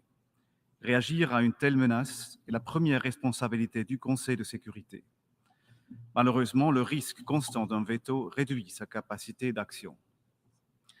La situation humanitaire dans la bande de Gaza est catastrophique et porte un réel risque de famine alors que les taux de maladies infectieuses montent déjà en flèche. C'est pourquoi la Suisse se félicite de l'adoption de la résolution présentée par les Émirats arabes unis au Conseil de sécurité, qui a comme but l'augmentation et la supervision de l'aide humanitaire. Une forte augmentation de l'aide humanitaire ainsi que la libération des otages sont nécessaires. En tenant compte de ces positions et déclarations pertinentes, la Suisse a soutenu les projets de résolution au Conseil de sécurité, appelant à un cessez-le-feu humanitaire immédiat et soutient par conséquent la suspension des hostilités afin de permettre un accès humanitaire sûr et sans entrave, ainsi que de créer des conditions d'une cessation durable des hostilités. La Suisse tient à rappeler que toutes les parties doivent respecter le droit international humanitaire et les droits de l'homme et sont tenues d'en respecter les règles, même si la partie adverse ne les respecte pas. La crédibilité du Conseil de sécurité repose sur sa capacité d'agir de façon rapide et résolue face aux crises et conflits dans le monde. En conséquence, nous nous sommes engagés dans les négociations pour une convergence des positions permettant une telle action. La Suisse salue le fait que l'adoption de la résolution 2720 n'ait pas été paralysée par un nouveau veto. La menace d'un tel veto a néanmoins déterminé le processus de négociation et la substance de la résolution 2720.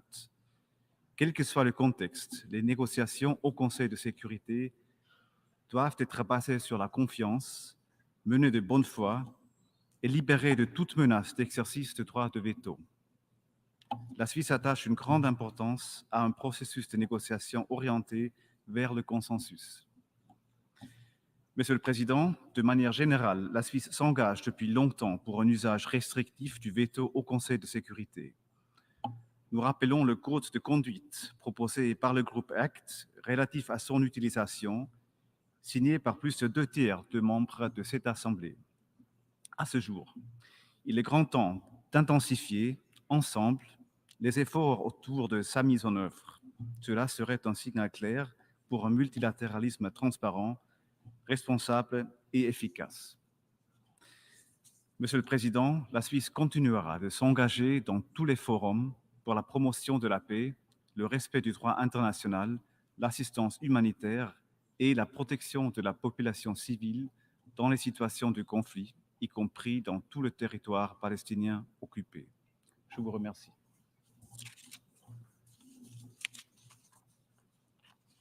Je remercie le distingué représentant de la Suisse. Je donne la parole à la distinguée représentante de la Nouvelle-Zélande.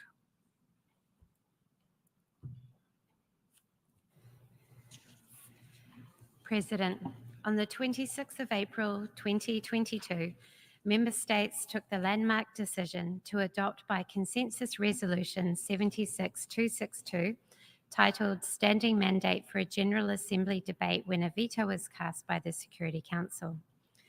New Zealand actively supported the veto initiative from its inception and remains a proud proponent of 76262.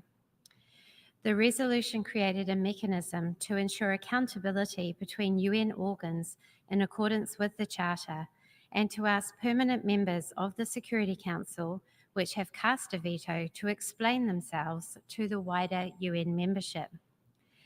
The veto is the most undemocratic element of the UN. New Zealand has been a vocal opponent of the use of the veto since its inception in 1945. This is the 9th time that Resolution 76262 has been triggered since its adoption. On previous occasions, ensuring General Assembly debates have demonstrated strong desire for more inclusive multilateralism. New Zealand was pleased that the Security Council was able to adopt another humanitarian-focused resolution on the pressing crisis in Gaza. We meet today because the veto was deployed against an oral amendment to that resolution. It was disappointing that a last-minute proposal that the authors knew would not achieve consensus detracted from the weeks of intense negotiations to achieve a text acceptable to all. It is hard to view this as anything other than cynical political maneuvering that was intended to undermine efforts to achieve a unified international response. However, any use of the veto is highly disappointing. Once again, we underline that every use of this outdated and undemocratic mechanism erodes the Council's credibility and undermines its ability to fulfill its mandate for the maintenance of international peace and security. President, New Zealand is gravely concerned about the impact of this conflict on civilians. The loss of life and level of suffering in Gaza is utterly devastating. New Zealand condemns absolutely Hamas's terrorist attacks on Israel. These are clear violations of international law. We call for the immediate and unconditional release of all hostages. New Zealand recognises Israel's right to defend itself against Hamas's terrorist attacks. But in defending itself, Israel must respect international humanitarian law. Civilians and civilian infrastructure must be protected. We are alarmed at the diminishing safe space for civilians in Gaza. The delivery of humanitarian assistance remains a crucial priority. We urge the immediate implementation of Security Council Resolutions 2712 and 2720 to enable unhindered and sustained assistance and protection in line with humanitarian principles to those who desperately need it. We continue to urge all parties involved in the conflict, as well as countries with influence in the region, to take urgent steps towards establishing a sustainable ceasefire. Ultimately, no military solution will bring about a just and lasting peace for Israelis and Palestinians. As the UN Secretary-General has said, too many lives and the fate of the entire region hang in the balance. We cannot afford to fail. We must act now. Finally, if Resolution 76262 is reactivated in the future as a result of the Security Council's failure to perform its responsibilities, it is incumbent upon all of us as members of the General Assembly to continue to exercise our collective political responsibility under the UN Charter to address matters of international peace and security. Thank you, Mr. President. Je remercie la distinguée représentante de Nouvelle-Zélande. Je donne à présent la parole à la distinguée représentante de la Fédération de Russie.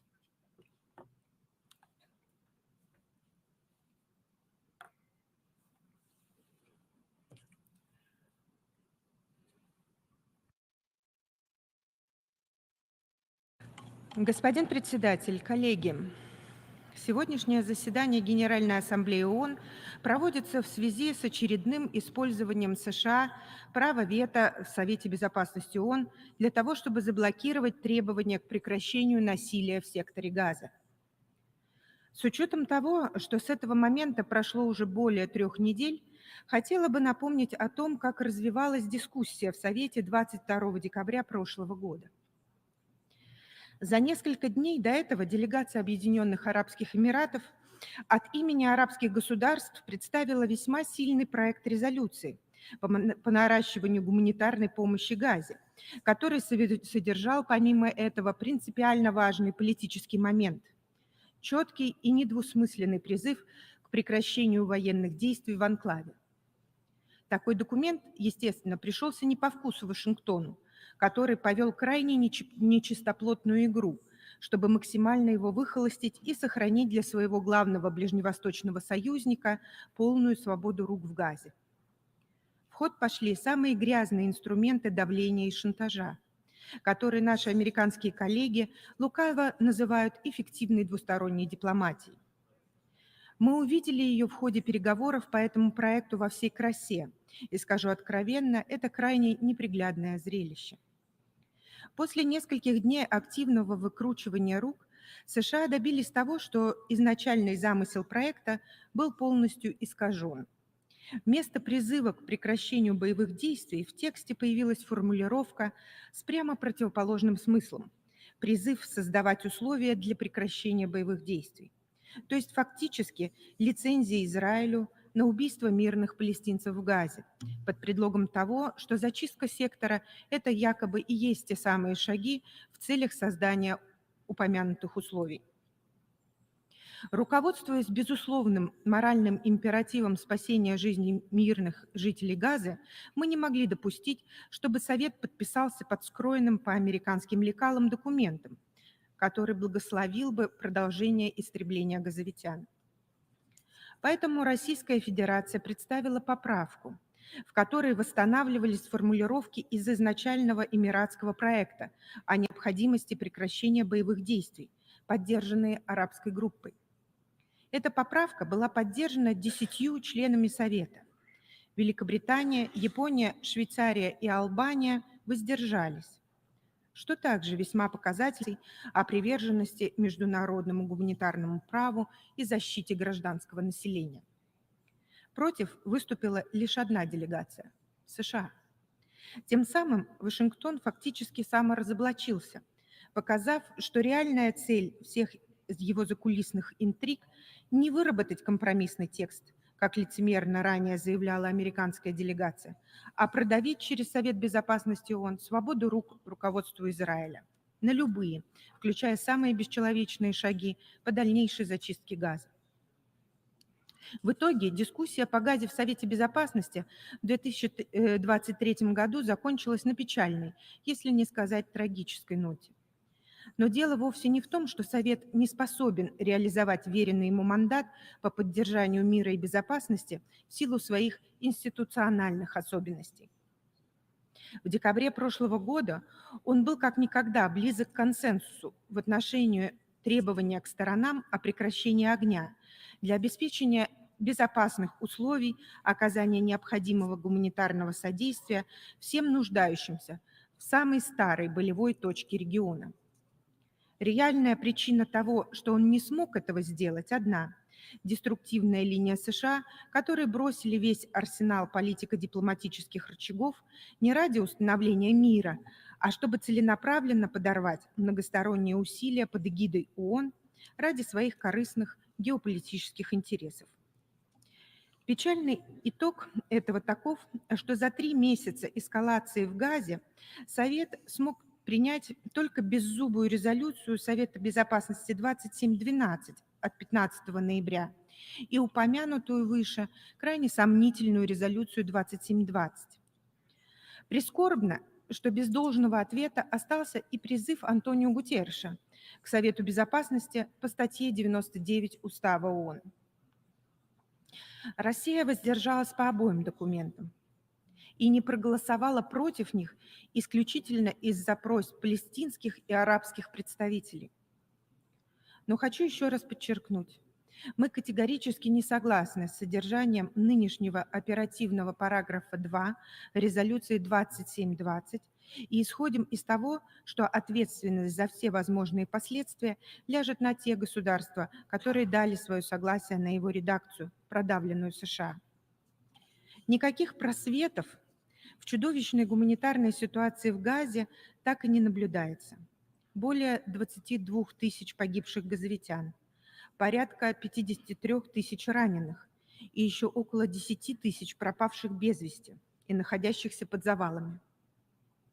Гуманитарные достижения сводятся к тому, что по данным ВПП ООН более полумиллиона человек в анклаве столкнулись с голодом, а дети, бежавшие на юг сектора, получают лишь 10% от ежедневной нормы воды. Один из 6 израильских КПП, Керем-Шалом, был открыт только через 71 день после начала израильской операции. Генеральный секретарь и главы специализированных гуманитарных агентств ООН раз за разом заявляют, что доставлять помощь в Газу в условиях массированных ударов и бомбардировок невозможно. Пропускаемые грузы – капля в море человеческих страданий и потребностей. Гражданская инфраструктура, включая международные объекты, включая медицинские объекты, практически полностью разрушена. В связи с этим исходим из того, что четкое требование Совета Безопасности о полноценном прекращении огня остается императивом.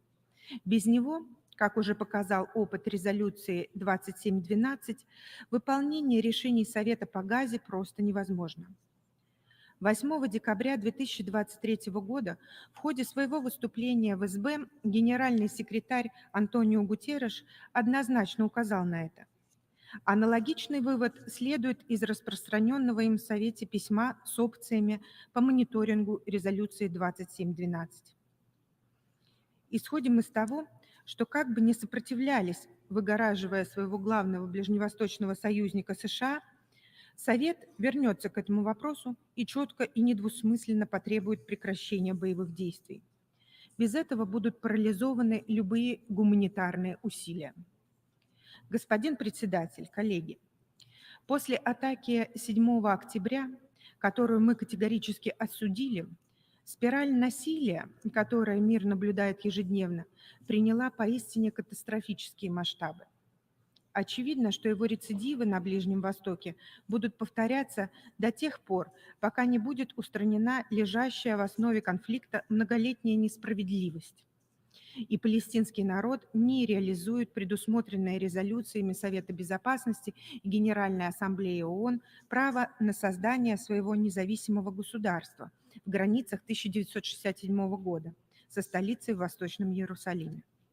Только такой сбалансированный, основанный на международном праве подход способен привести к устойчивому миру. В сложившихся условиях наша общая цель – оказать сторонам содействие в налаживании переговорного процесса. В его рамках должны быть урегулированы все спорные вопросы. Требуется коллективный дипломатический механизм, ориентированный на создание условий для воплощения в жизнь решений международного сообщества. Одна из ключевых и острейших задач – восстановление палестинского единства. Со своей стороны, еще до начала октябрьской эскалации и конфронтации в секторе Газа весной прошлого года предложили провести министерские консультации с целью консолидации позиций вовлеченных региональных игроков для содействия восстановления единства палестинского народа и организаций. Эта инициатива остается в силе.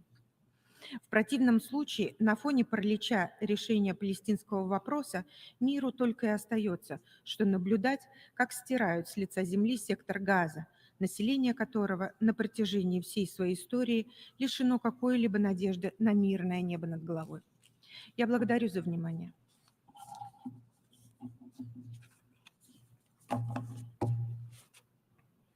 Je remercie la distinguée représentante de la Fédération de Russie. Je donne la parole à la distinguée représentante de Turquie.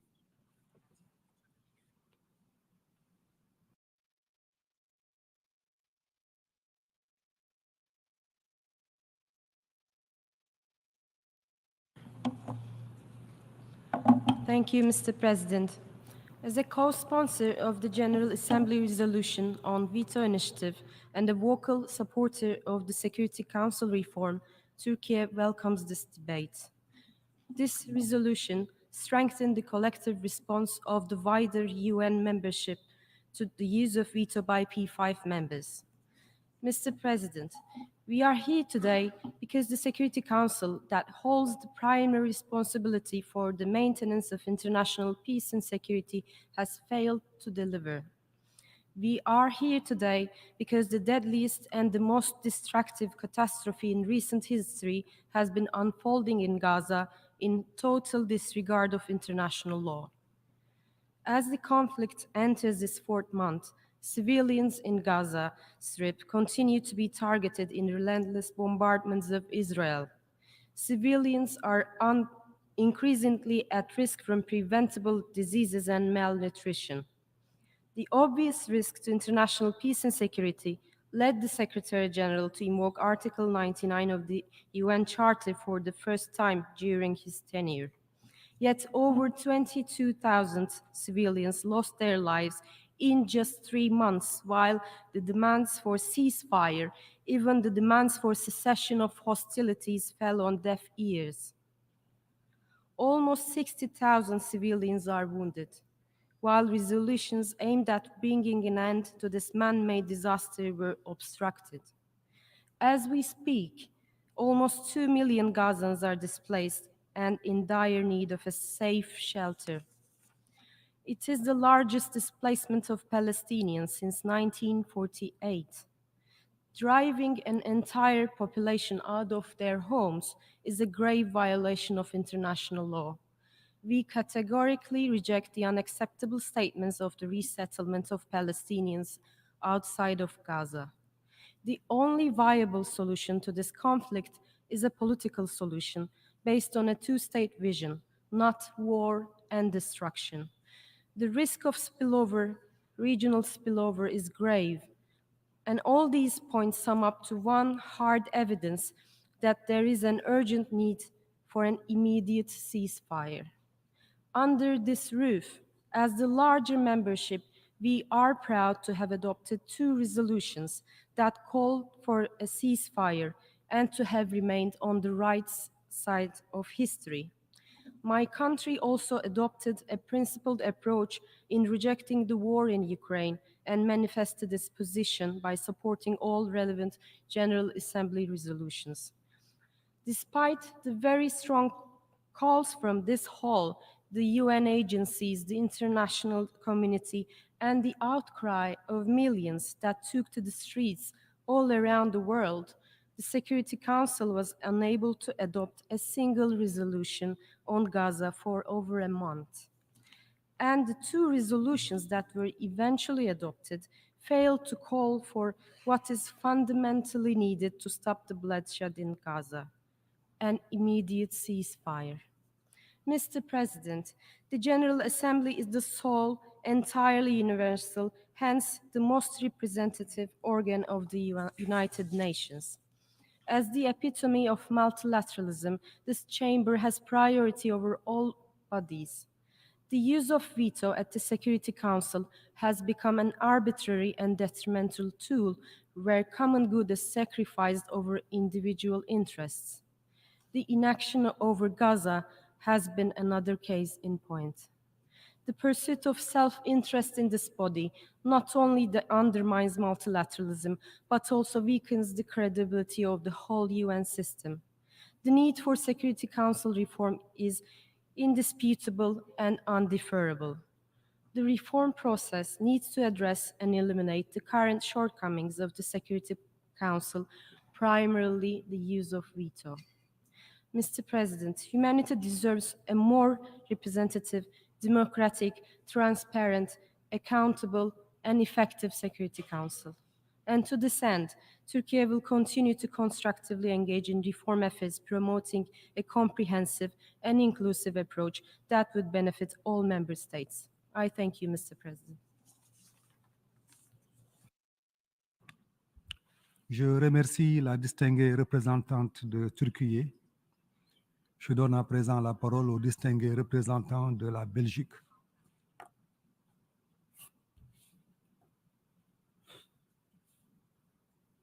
Merci beaucoup, Monsieur le Président.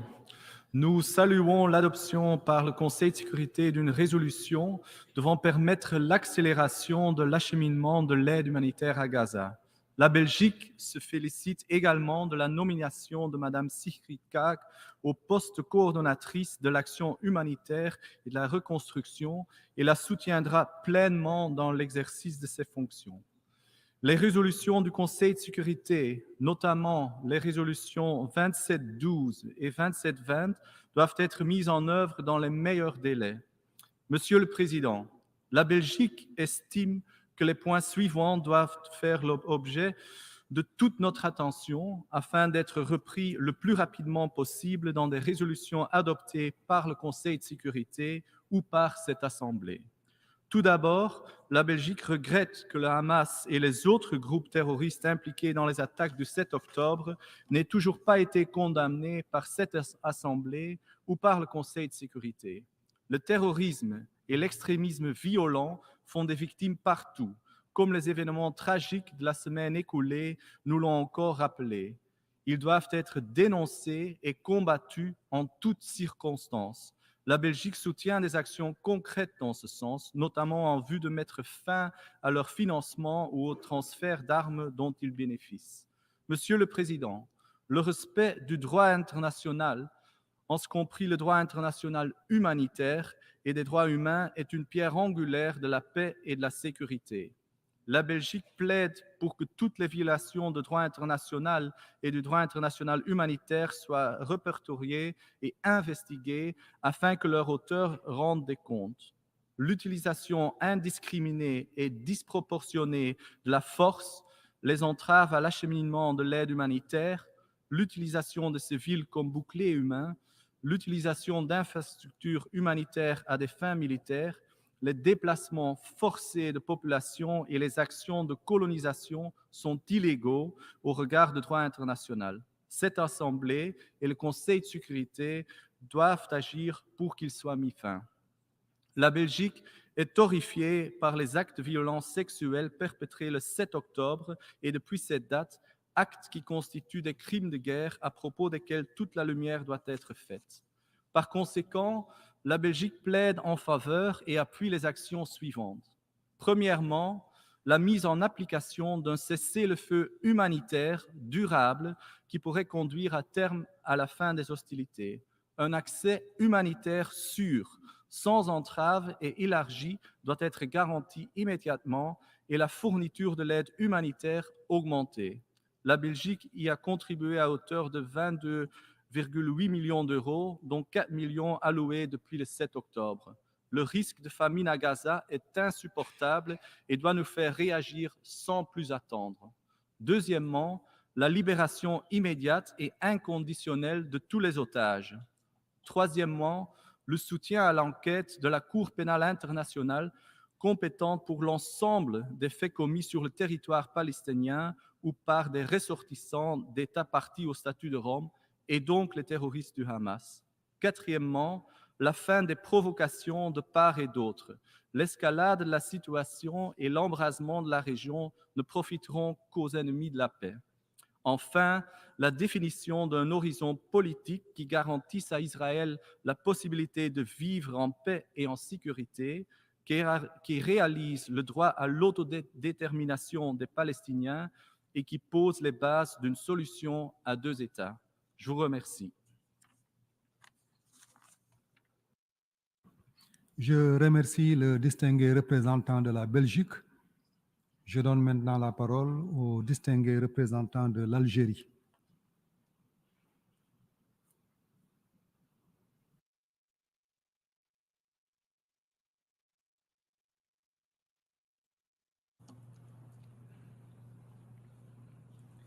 بسم الله الرحمن الرحيم.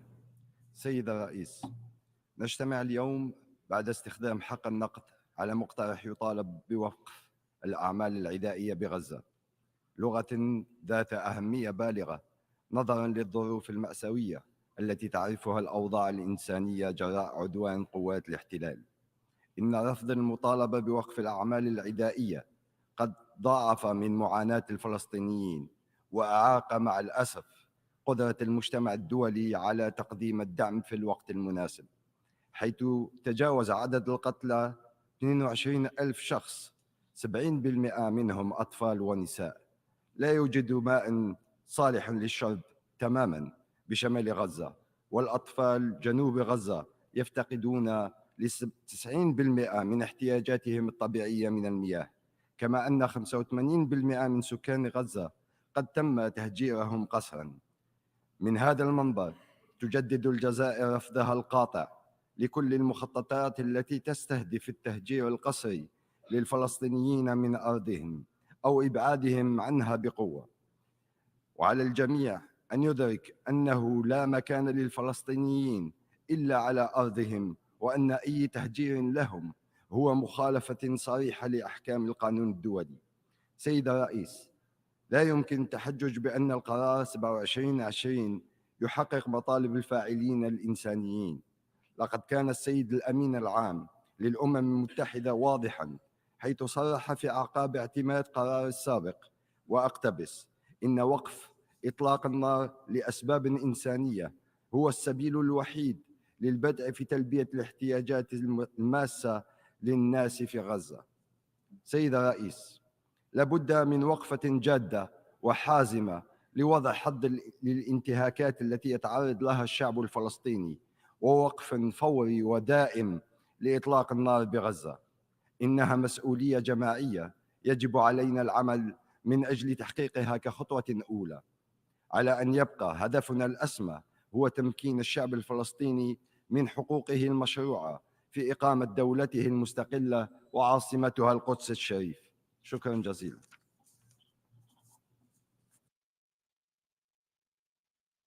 Je remercie le distingué représentant de l'Algérie. Je donne maintenant la parole au distingué représentant de l'Australie.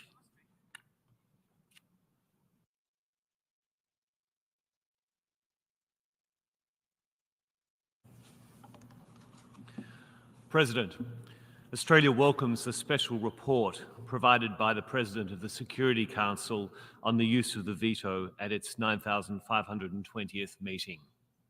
And we thank you for convening this meeting in line with General Assembly Resolution 76262, known as the Veto Initiative.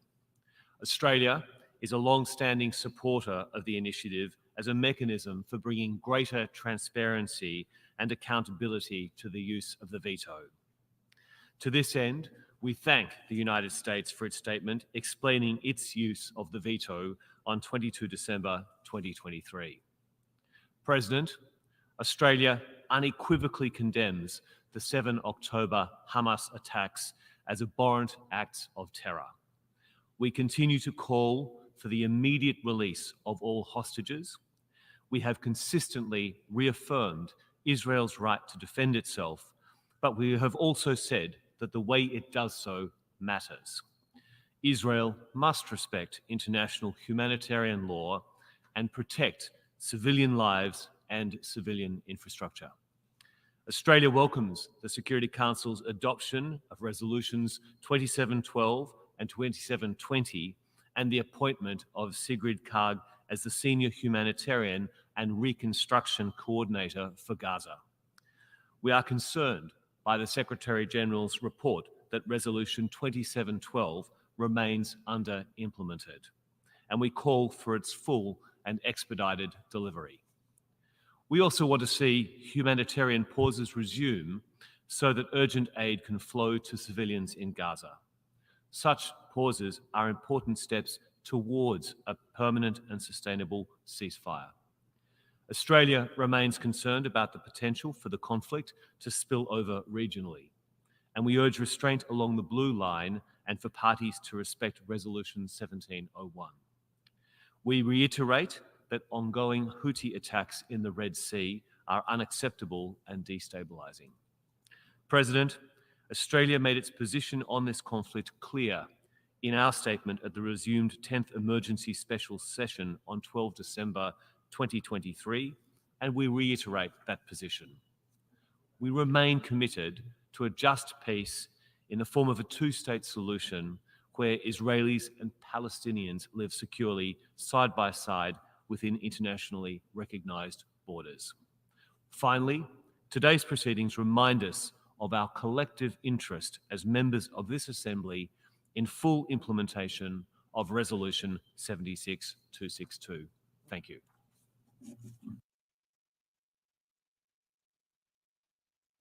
Je remercie le distingué représentant de l'Australie.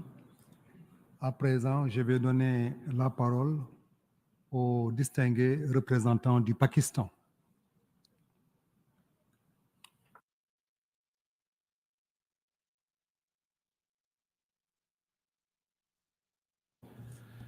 Mr. President, thank you for convening today's meeting following the use of veto by a permanent member of the Security Council on 22nd December 2023.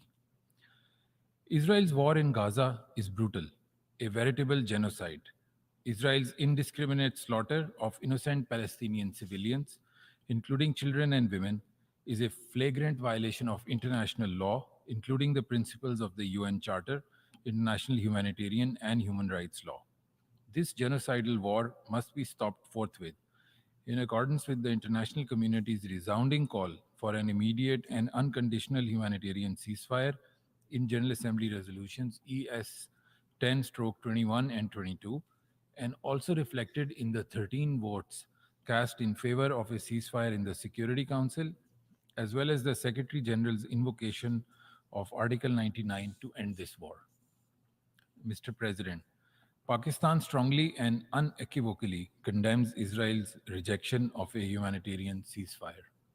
The UN Security Council, entrusted with the primary responsibility of maintaining international peace and security, has regrettably failed in fulfilling its obligation to impose a ceasefire. The Council has been paralyzed due to the resistance and negative vote of a permanent member. A heavy responsibility rests on those who have enabled the prolongation of this war and the continuing slaughter of innocent civilians in Gaza. This latest exercise of the veto reinforces our conviction that the reform of the Security Council should not add more permanent members to its composition. Mr. President, the failure to halt the Israeli war poses an imminent risk of escalation that could engulf the entire region. Pakistan therefore reiterates its call for an immediate and unconditional ceasefire. Beyond the imperative of an immediate and humanitarian sustainable ceasefire, we must ensure the provision of adequate humanitarian assistance to the besieged population of Gaza. The right to life and dignity must not be sacrificed at the altar of geopolitical interests. Mr. President, Israel's refusal to stop the slaughter and impede the supply of humanitarian assistance, coupled with forced displacements in Gaza, represent blatant violations of established international law.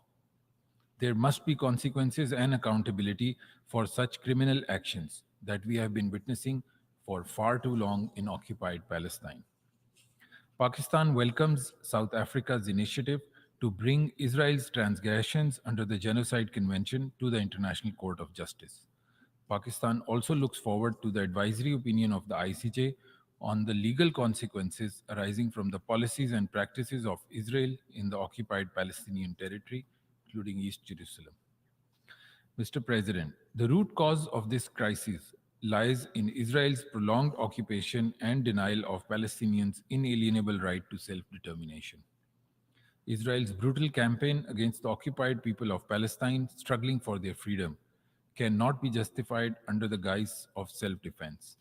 The international community cannot accept the fait accompli Israel is seeking to impose to destroy Palestinian nationhood. The choice before us regarding Palestine is stark. Engage in a determined and sustained diplomatic endeavor to implement the two-state solution, or bear witness to the ongoing genocide perpetrated by extremist Israeli leaders with the tacit or explicit support of some foreign political leaders. Indeed, there is no choice. We must work collectively to prevent the genocide in Palestine, achieve a two-state solution, and establish a secure, viable, contiguous, and sovereign state of Palestine on the basis of the pre-June 1967 borders with Al-Quds al-Sharif as its capital. I thank you. Je remercie le distingué représentant du Pakistan. Je donne à présent la parole au distingué représentant de la République populaire démocratique de Corée.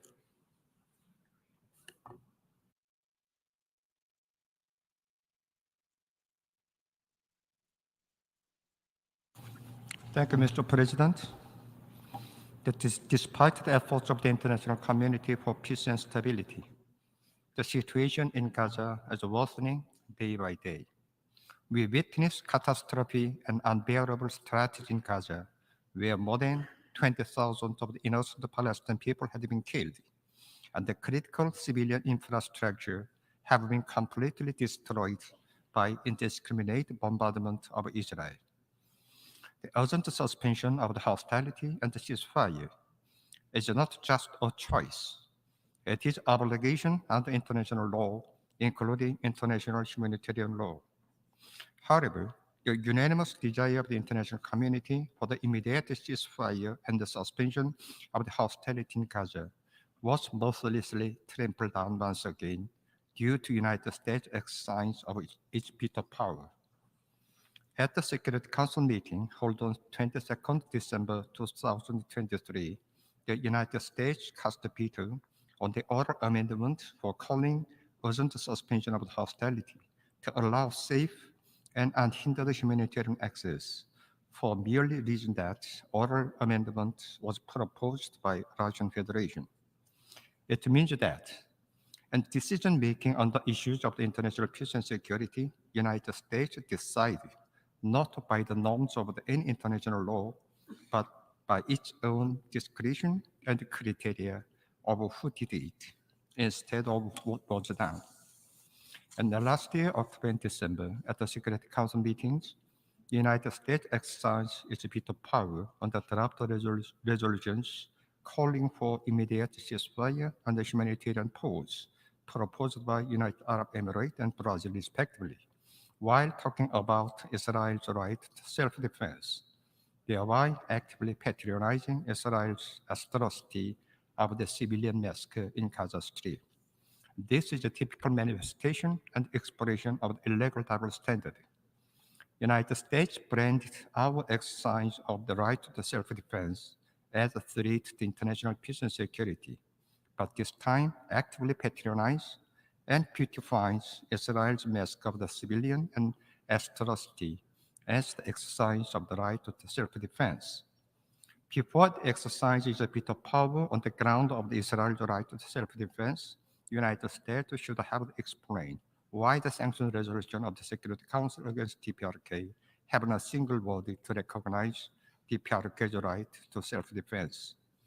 As long as the United States consistently resorts to its one-sided support policy for Israel, the painstaking efforts of the international community for immediate ceasefire, suspension of the hostility of Israel, and saving lives of the greater number of innocent Palestinian people will be failed. We expected urgent action to be taken for implementation of the resolution adopted at the Security Council to immediately allow the safe, unhindered, and expanded humanitarian access and the create condition for sustainable cessation of the hostility with Israel. In conclusion, my delegation once again express our unwavering support for solidarity with Palestinian people in their just struggle to regain their legitimate national rights, including establishment of the independent state with East Jerusalem as its capital. I thank you.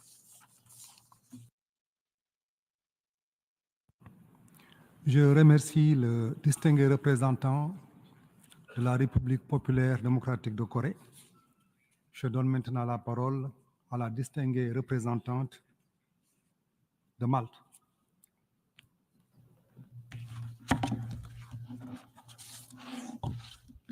President, Excellencies, Malta regrets the context which has necessitated the holding of this debate. The gravity of the situation in the Middle East is undeniably severe. It is unfortunate that the Security Council was unable to respond to that severity with clear and necessary terms. Unity among Council members on such issues is necessary in order to protect the principles of the UN Charter, which remain a backbone of effective multilateralism.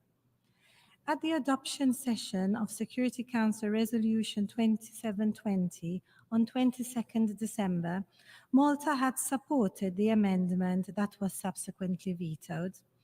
The language would have called for the urgent suspension of hostilities in a more determined and decisive manner. We reiterate our belief that an immediate humanitarian ceasefire is the only way to put an end to the unprecedented human suffering unfolding in Gaza and in Israel. OSHA's reports that Gaza has become effectively uninhabitable are extremely troubling when one also considers that Gaza is still home to over 2 million Palestinians, half of whom are children. The civilian population remains besieged by heavy Israeli military attacks, compounded by extremely limited access to life-saving necessities. The risks of famine and the public health crisis are growing every day. International humanitarian law and the laws of war are clear. They apply to all parties. Military actions during hostilities must always be in line with the principles of distinction, proportionality, and necessity. Parties are also obliged to ensure that civilians and civilian infrastructure are protected. Unhindered humanitarian aid and the safety of UN and humanitarian workers must be guaranteed. In this regard, Malta calls for the full implementation of Security Council Resolutions 2712 and 2720. Adherence to these resolutions is crucial if we are to reduce these staggering levels of human suffering. At the same time, Malta unequivocally condemns the Hamas terror acts of 7th October and the recurring rocket fire at Israeli civilians. We denounce Hamas's tactic of embedding itself among civilians and civilian infrastructure in Gaza, as well as reports of sexual violence. Malta calls for the immediate release of hostages per Security Council 2712 and deplores any violence they may endure in captivity. Turning to the broader region, the conflict has awakened increased regional turbulence and risks of conflagration.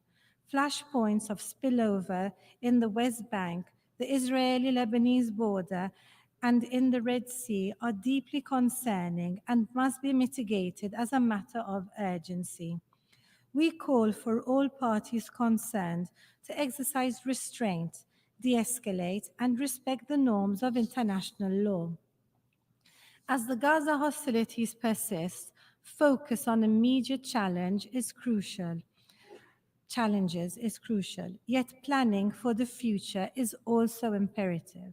A post-hostility scenario demands reinforcing the Palestinian Authority for effective governance, aligned with a two-state solution with Gaza as part of an independent Palestinian state.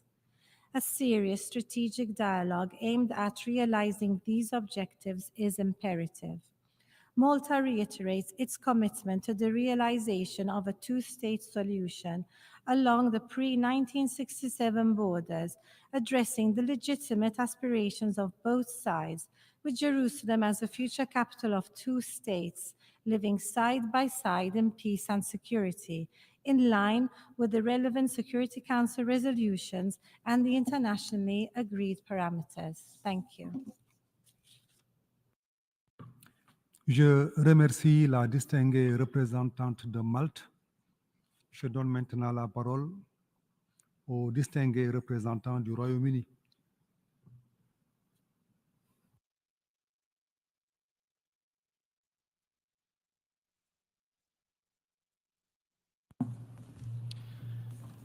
Thank you, Mr. President. Colleagues, we have heard repeated warnings from humanitarian experts on the ground in Gaza that 9 out of 10 people are only getting 1 meal a day. that over 500,000 people are projected to be facing catastrophic levels of hunger, and the disease is spreading in overcrowded areas as people go without basic healthcare, shelter, and clean water.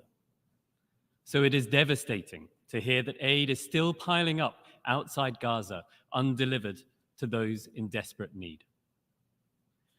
The UK reiterates our strong support for Security Council Resolution 2720, for which we voted in favour, and reiterates our thanks to the UAE for their leadership. The resolution set out the urgent demand for expanded humanitarian access, the release of hostages, and steps towards a sustainable ceasefire where Hamas can no longer pose a threat to Israel.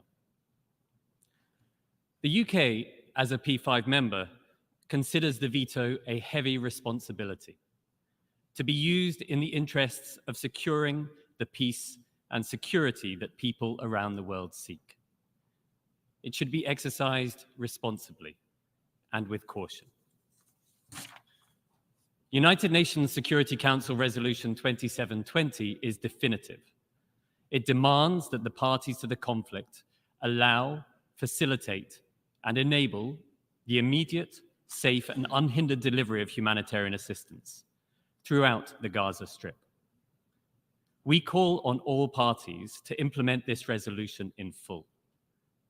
We want to see at least 500 aid and private sector trucks enter Gaza every day, far more than the 150 currently taking place.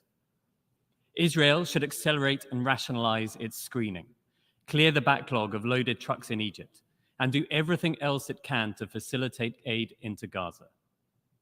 Israel should also open more entry points for longer, for 24 hours a day, 7 days a week, if security allows. The UK warmly welcomes the appointment of Sigrid Kaag as the UN's Senior Humanitarian and Reconstruction Coordinator. She brings a vast wealth of experience to this crisis. All parties to the conflict should cooperate fully with her and her team. The UK is also clear that Israel should renew visas for UN and NGO staff. The Foreign Secretary has consistently raised these issues with his Israeli counterparts, including Foreign Minister Israel Katz and Minister for Strategic Affairs Ron Dermer. The Foreign Secretary has also appointed Mark Bryson Richardson in December as his representative for humanitarian affairs in the occupied Palestinian territories, in order to coordinate our efforts to relieve the suffering of the Palestinian people in Gaza. Thank you. Je remercie le distingué représentant du Royaume-Uni. Je donne la parole au distingué représentant de la Malaisie.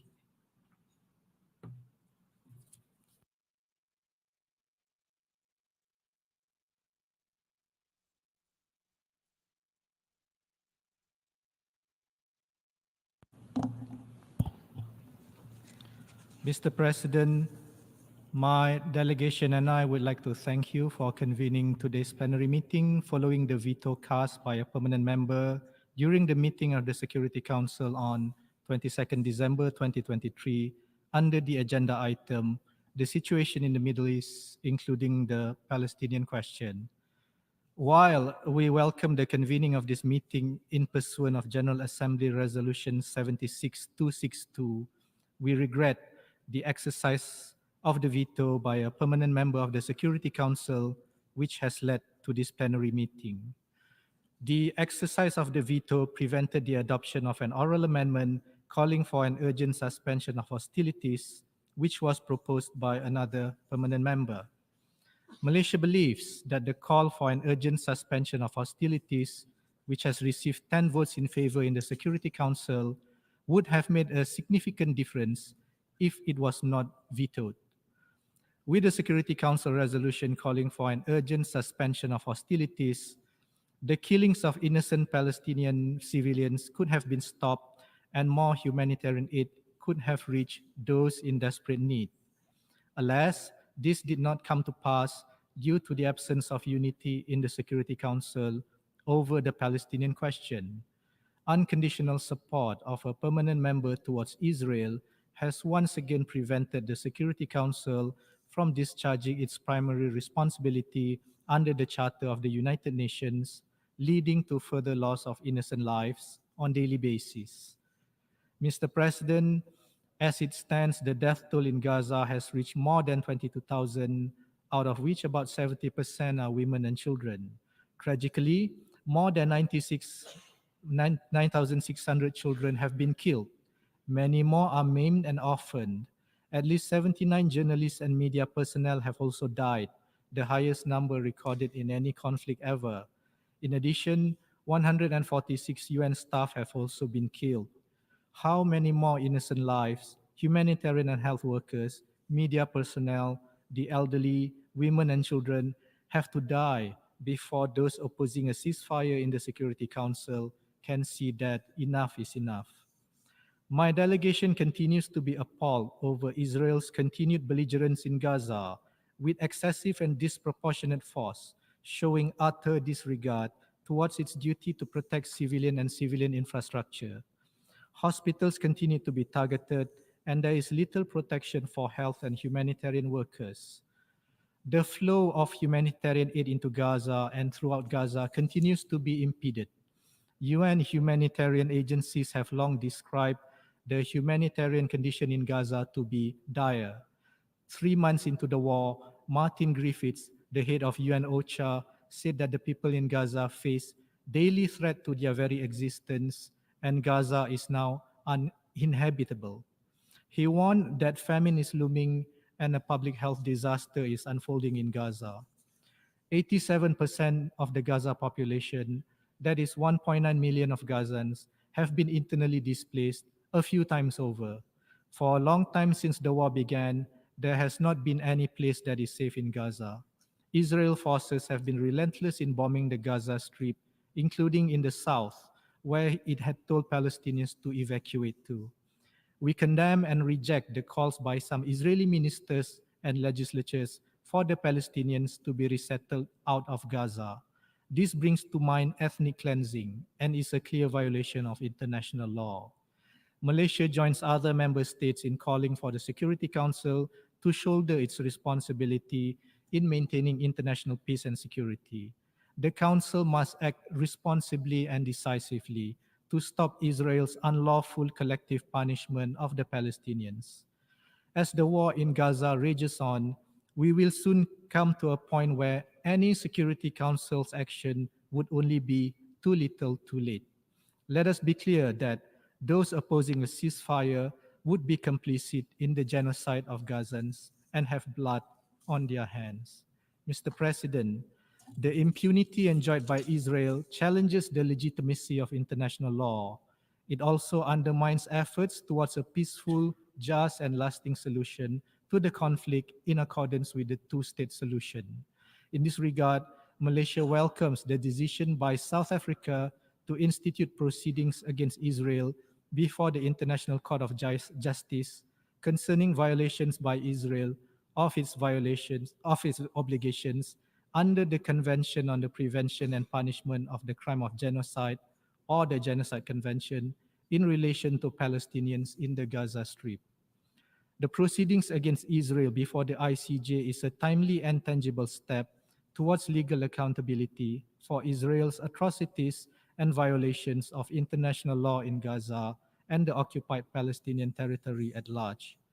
Mr. President, Malaysia holds the position that the exercise of the veto by permanent members of the Security Council should be regulated to prohibit it from being used unjustifiably or abused by permanent members against the wishes of the majority of member states. It should not be used in situations involving mass atrocity crimes such as genocide, crime against humanity, or war crimes. Malaysia is also of the view that to be effective and more accountable, the veto should be exercised by at least 2 of the P5 members and supported by 3 non-permanent members of the Security Council. The decision then must be supported by the General Assembly with a simple majority vote. However, in the long run, we believe that the veto has no place in a modern and democratic multilateral architecture. Malaysia wishes to reiterate our call for the veto to be abolished. Mr. President, the veto and its undemocratic nature runs against the very principles that the United Nations was built upon. Malaysia will continue to work constructively with other member states through the intergovernmental negotiations on the Security Council reform towards improving the United Nations to make it more efficient, open, transparent, and inclusive.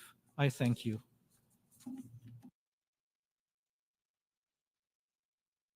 Je remercie le distingué représentant de la Malaisie. Je donne maintenant la parole au distingué représentant du Brésil.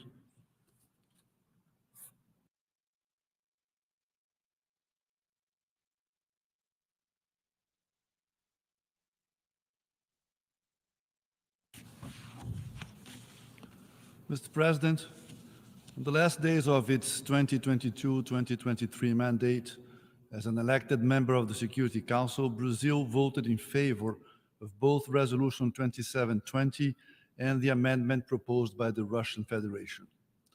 We regret that there is still no consensus among Council members, despite repeated calls by the majority of the international community, including this General Assembly, for an immediate humanitarian ceasefire and cessation of hostilities in the conflict in Gaza.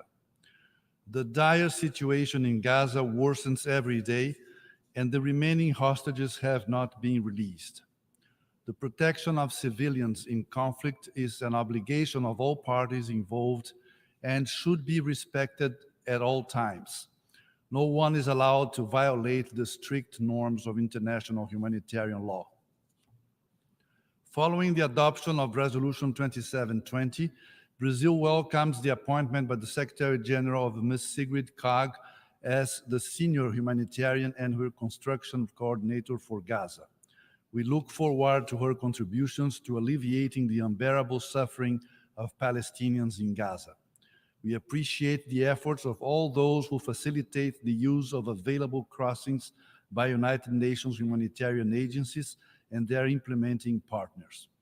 We look forward to seeing UN Security Council resolutions implemented and respected by all. Throughout Brazil's last tenure on the Council, and particularly in the aftermath of the 7th October terrorist attacks against Israel that triggered this new phase in the 75-year-old Israeli-Palestinian conflict, we have been unwavering in our support for peace and a sustainable future for both Palestinians and Israelis. It is essential that the Security Council remains engaged in seeking an end to hostilities and in paving the way for renewed and effective peace talks. Brazil encourages Council members to raise their level of ambition and never give up in the face of difficulties in providing a stronger response to this crisis. As we have always done and as we insisted in the Council, we will continue to reiterate our consistent and firm commitment to a two-state solution for the Palestinian question, with a viable state of Palestine living side by side with Israel in peace and security within mutually agreed and internationally recognized borders. Thank you.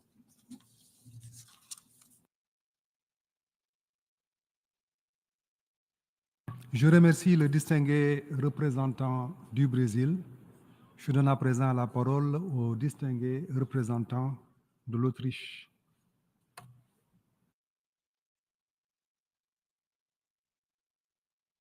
Thank you, Mr. President.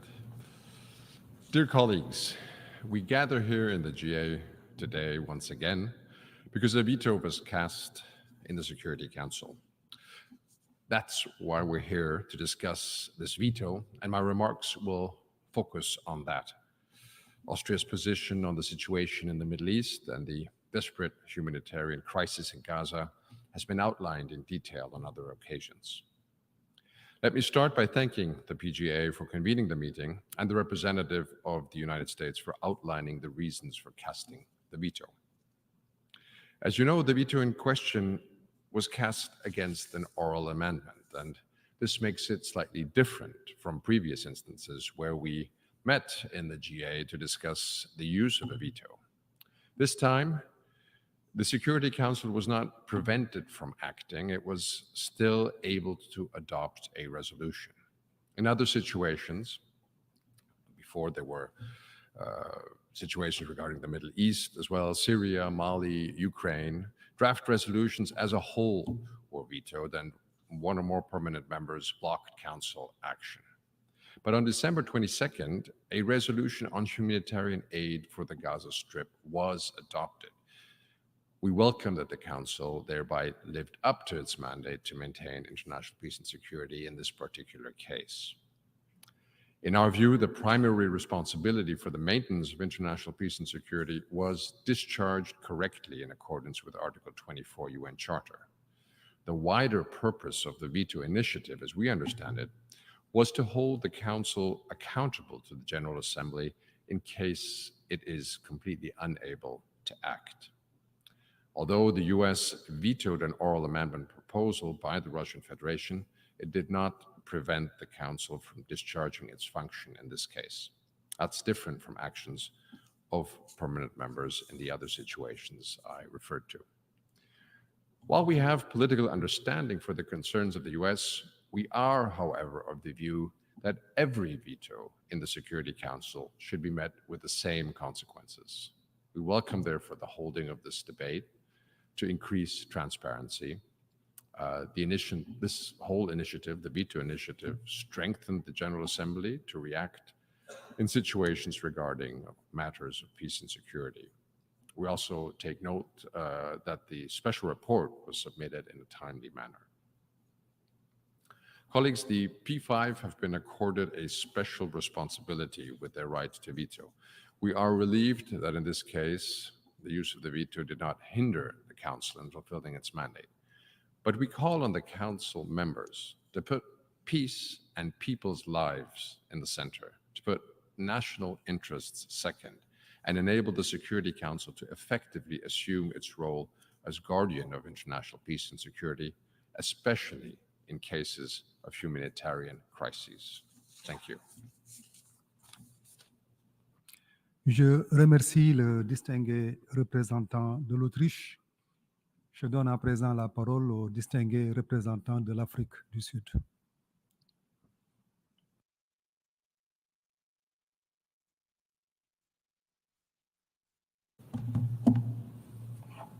Mr. President, thank you for convening this debate on the use of the veto in the Security Council. Firstly, we would like to express our sadness and condolences to all of those who are going through the harrowing experience of unabated war in Gaza, Israel, the West Bank, and the greater region. On 22 December, the Security Council attempted to adopt a resolution calling for an urgently needed ceasefire in Gaza. Unfortunately, due to a veto from a permanent member of the UN Security Council, text calling for a ceasefire was removed and replaced with text outlining a complex set of arrangements to deliver humanitarian aid to the people of Gaza. Although the people of Gaza need all possible assistance, the final text of this resolution is detached from the ongoing painful reality on the ground. We cannot allow for senseless bombing to continue under the misleading and inaccurate guise of the right to self-defense. If we, as the international community, truly hope to alleviate the suffering of the residents of Gaza, we must demand an immediate ceasefire. Let us remind ourselves that the UN was created to avert war and not to stand by and allow it to continue. Over the last few months, we have witnessed traumatic and horrific images of civilians killed, wounded, and captured. We have seen daily images of families leaving their livelihoods behind, internally displaced in a territory which has been under siege and largely deprived of water, food, and other basic supplies. All of this has occurred while the UN Security Council has been unable to adopt a resolution that sufficiently curtails violence and brings us closer to a peaceful solution to this long-standing conflict. It is important to us to note that the current and ongoing atrocities are just the latest chapter in a painful history of suffering deprivation, oppression, occupation, and conflict going back more than 75 years. From the attitude of some, it appears as though Palestinians do not hold the same human rights or human dignity as their neighbors in Israel.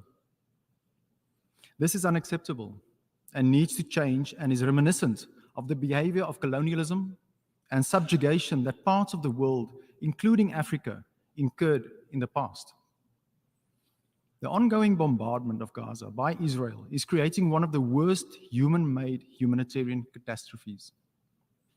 Those engaged in active warfare must be reminded that the targeting of civilians is illegal and against international law. Likewise, the targeting of civilian infrastructure is illegal under international humanitarian law. What we have seen in Gaza over the last months are indiscriminate attacks and bombardment, two elements that international humanitarian law expressly prohibits. It is for this reason that we appeal to all actively involved in this conflict to bring about a ceasefire that allow for the delivery of humanitarian aid. Successive United Nations special rapporteurs on the occupation of Palestine territories have provided the UN Human Rights Council with reports on the appalling conditions in the occupied territories, including Gaza. Human Rights Watch and the current UN Special Rapporteur, Ms. Francesca Albanese, have also characterized the area as an open-air prison with movement in and out of the strip restricted.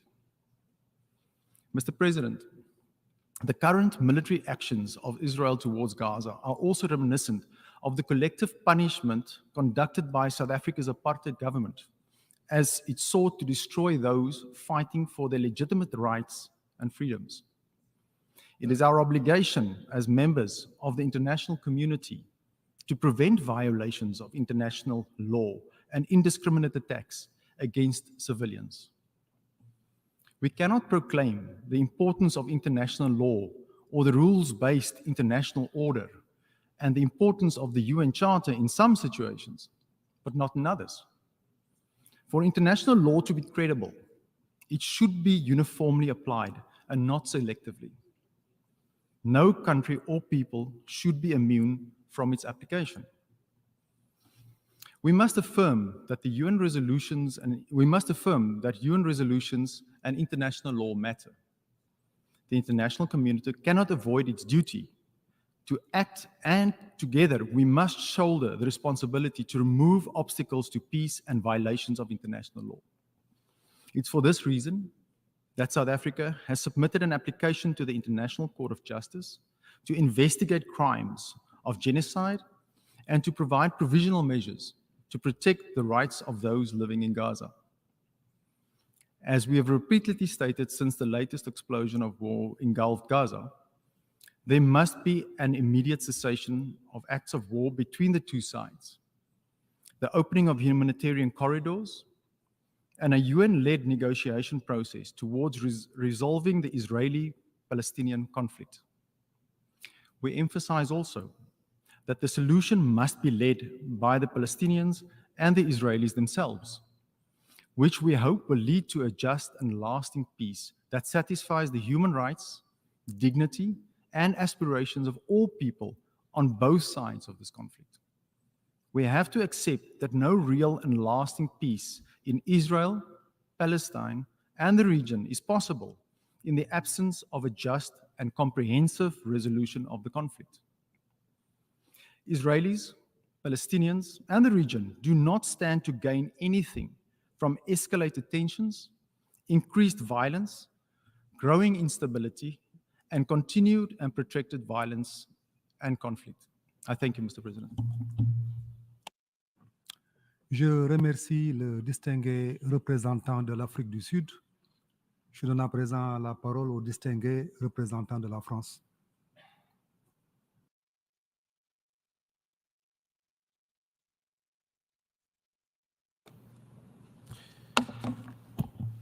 Monsieur le Président de la République, Emmanuel Macron, a appelé à œuvrer immédiatement en faveur d'un cessez-le-feu durable avec l'aide de tous les partenaires régionaux et internationaux. Il est urgent d'acheminer davantage d'aide humanitaire aux populations civiles de Gaza. La France rappelle que le droit international humanitaire doit être appliqué en toutes circonstances et qu'il faut pouvoir garantir un accès complet, sûr et sans entrave aux acteurs humanitaires. Le nombre de travailleurs humanitaires et de personnel des Nations Unies qui ont perdu la vie depuis le début de ce conflit est inacceptable. Je salue à ce titre l'engagement essentiel de l'UNRWA sur le terrain. C'est pour toutes ces raisons que la France a voté en faveur de la résolution 2720. Celle-ci doit désormais être pleinement appliquée. La France salue la nomination de Mme Sigrid Kaag comme coordinatrice humanitaire pour Gaza et elle l'assure de son plein soutien. La France avait aussi voté en faveur de la résolution 2712 et des 2 résolutions adoptées par l'Assemblée générale. Comme le demandent les résolutions 2712 et 2720, nous appelons à la libération immédiate et sans condition de tous les otages. Le Conseil de sécurité et l'Assemblée générale doivent condamner les attaques terroristes commises par le Hamas et d'autres groupes terroristes le 7 octobre dernier, y compris les violences sexuelles qu'ils ont utilisées pour terroriser leurs victimes. La France continuera de mobiliser le Conseil de sécurité sur tous les volets de la crise, sécuritaire, humanitaire et surtout politique, pour contribuer à une sortie de crise rapide, fondée sur la solution des 2 États, la seule qui puisse permettre de construire une paix juste et durable. Il est plus que jamais nécessaire de s'abstenir de toute mesure unilatérale sur le terrain qui nous éloigne de cette perspective. Je vous remercie. Je remercie le distingué représentant de la France et je donne maintenant la parole à la distinguée représentante de la Norvège.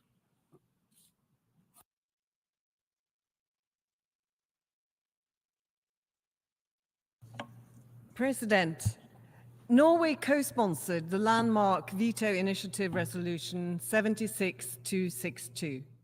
The adoption of this resolution was important and a significant step in making the Council more transparent and accountable.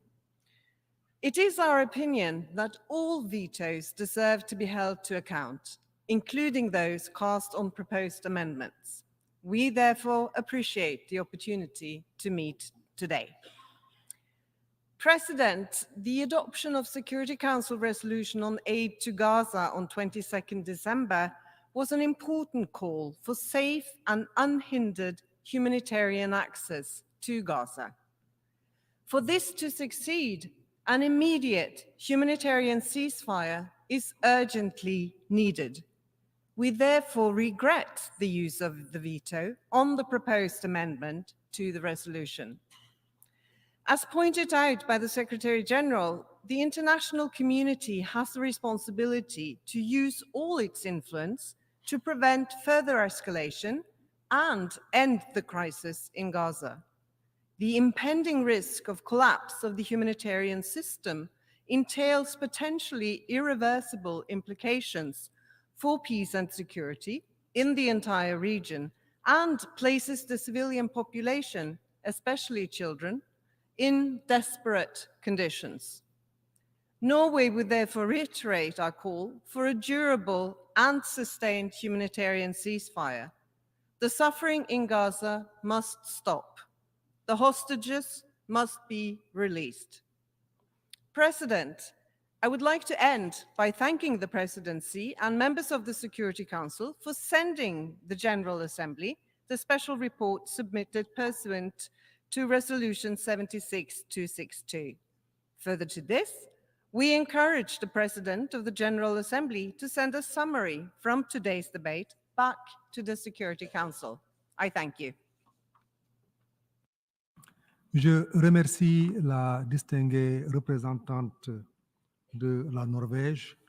Je donne à présent la parole au distingué représentant de la République de Corée.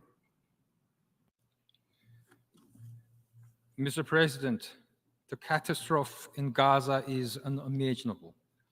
Over 22,000 people, 70% of whom are women and children, are reported to have been killed in Gaza since the 7th of October. Protection of a civilian is the core pillar of international humanitarian law, but with the continuing airstrikes and shelling, civilians are in constant danger. We urge again all parties to strictly abide by the rules under the international law, including international humanitarian law. While we stress the utmost importance of the protection of the civilians, we must not forget how this atrocity was triggered 3 months ago. In this regard, we once again strongly condemn horrific terrorist attacks by Hamas against Israel and urge the immediate and unconditional release of all the remaining hostages. We believe that all states have the right and a duty to protect themselves and their citizens. But this right must be exercised in compliance with their obligations under international law, including international humanitarian law. Last month, after an extended discussions between relevant parties and with the support of regional countries, the Security Council adopted Resolution 2720, demanding compliance with international law, including international humanitarian law, as well as the immediate, safe, unhindered delivery of humanitarian assistance at scale, and calling for urgent steps to create the conditions for a sustainable cessation of hostilities. We understand that this resolution is not a perfect one, but this was an important step, not only to save lives on the ground, but also to steer the current catastrophe towards a sustainable cessation of hostilities. However, implementation of Resolution 2720 is vastly more important than its mere adoption. And every day matters. In this vein, we welcome the Secretary General's appointment of Ms. Sigrid Kaag as the Senior Humanitarian and Reconstruction Coordinator for Gaza. Cooperation and support for her work by all relevant countries are essential to accelerate the delivery of life-saving humanitarian aid to those in need in Gaza. Mr. President, while we are deeply concerned by the humanitarian disaster in Gaza, we are also alarmed by the escalating spillover to other parts of the region. We urge maximum restraints by all actors in the region. The ongoing hostilities and their dire consequences clearly indicate that achieving a sustainable solution to this conflict is desperately needed now more than any time before. Now is the time for us to more seriously consider the day after the conflict. And we all know the only way to stop the cycle of violence is the realization of the two-state solution. The Republic of Korea, being a member of the Security Council, will work tirelessly in cooperation with other members of the Security Council to contribute to the realization of this aspiration of the whole world. I thank you, Mr. President. Je remercie le distingué représentant de la République de Corée. Je donne maintenant la parole au distingué représentant de la Slovénie. Thank you, Mr. President. Humanitarian organizations, UN entities, medical personnel, journalists, people on the ground, and many countries in this very assembly, including Slovenia, are calling for one thing, a ceasefire. 22,000 civilians have been killed and over 57,000 wounded, mostly women and children. Only a cessation of hostilities can prevent the continuation of the current alarming scale of killing, suffering, and destruction. Slovenia has been clear and will continue condemning the terrorist attack by Hamas on 7th of October. We are also deeply concerned by the information about sexual violence perpetrated by Hamas. Once again, we call upon Hamas to immediately and unconditionally release all hostages. However, what we are witnessing in Gaza today are grave violations of international law, including international humanitarian law. and human rights law. Despite appeals by the General Assembly and the Security Council, endeavors of many countries and humanitarian organizations, the amount of humanitarian aid entering Gaza remains critically insufficient. This is also clearly highlighted in the Secretary General's report on the 5th of January. There is a higher percentage of people facing hunger in Gaza today than anywhere else in the world. The people in Gaza are in dire need of medical supplies, fuel, and shelter equipment. More than 400,000 cases of infectious diseases have been reported so far. It is an imperative to reestablish essential services such as healthcare, safe water supply, and provide shelter for 1.9 million displaced persons. That's almost as much as the entire population of Slovenia. Mr. President, we welcome the adoption of 2 UN Security Council resolutions on specific aspects of the crisis. However, the steps taken so far have not been enough. We therefore regret the use of veto. Given the numerous reports of the devastating situation on the ground, we should not be merely taking steps to create the conditions for a sustainable cessation of hostilities. People are dying, starving, without water, without appropriate shelter, without access to basic health care and security. This is dire. This is the dire humanitarian situation which needs our decisive action.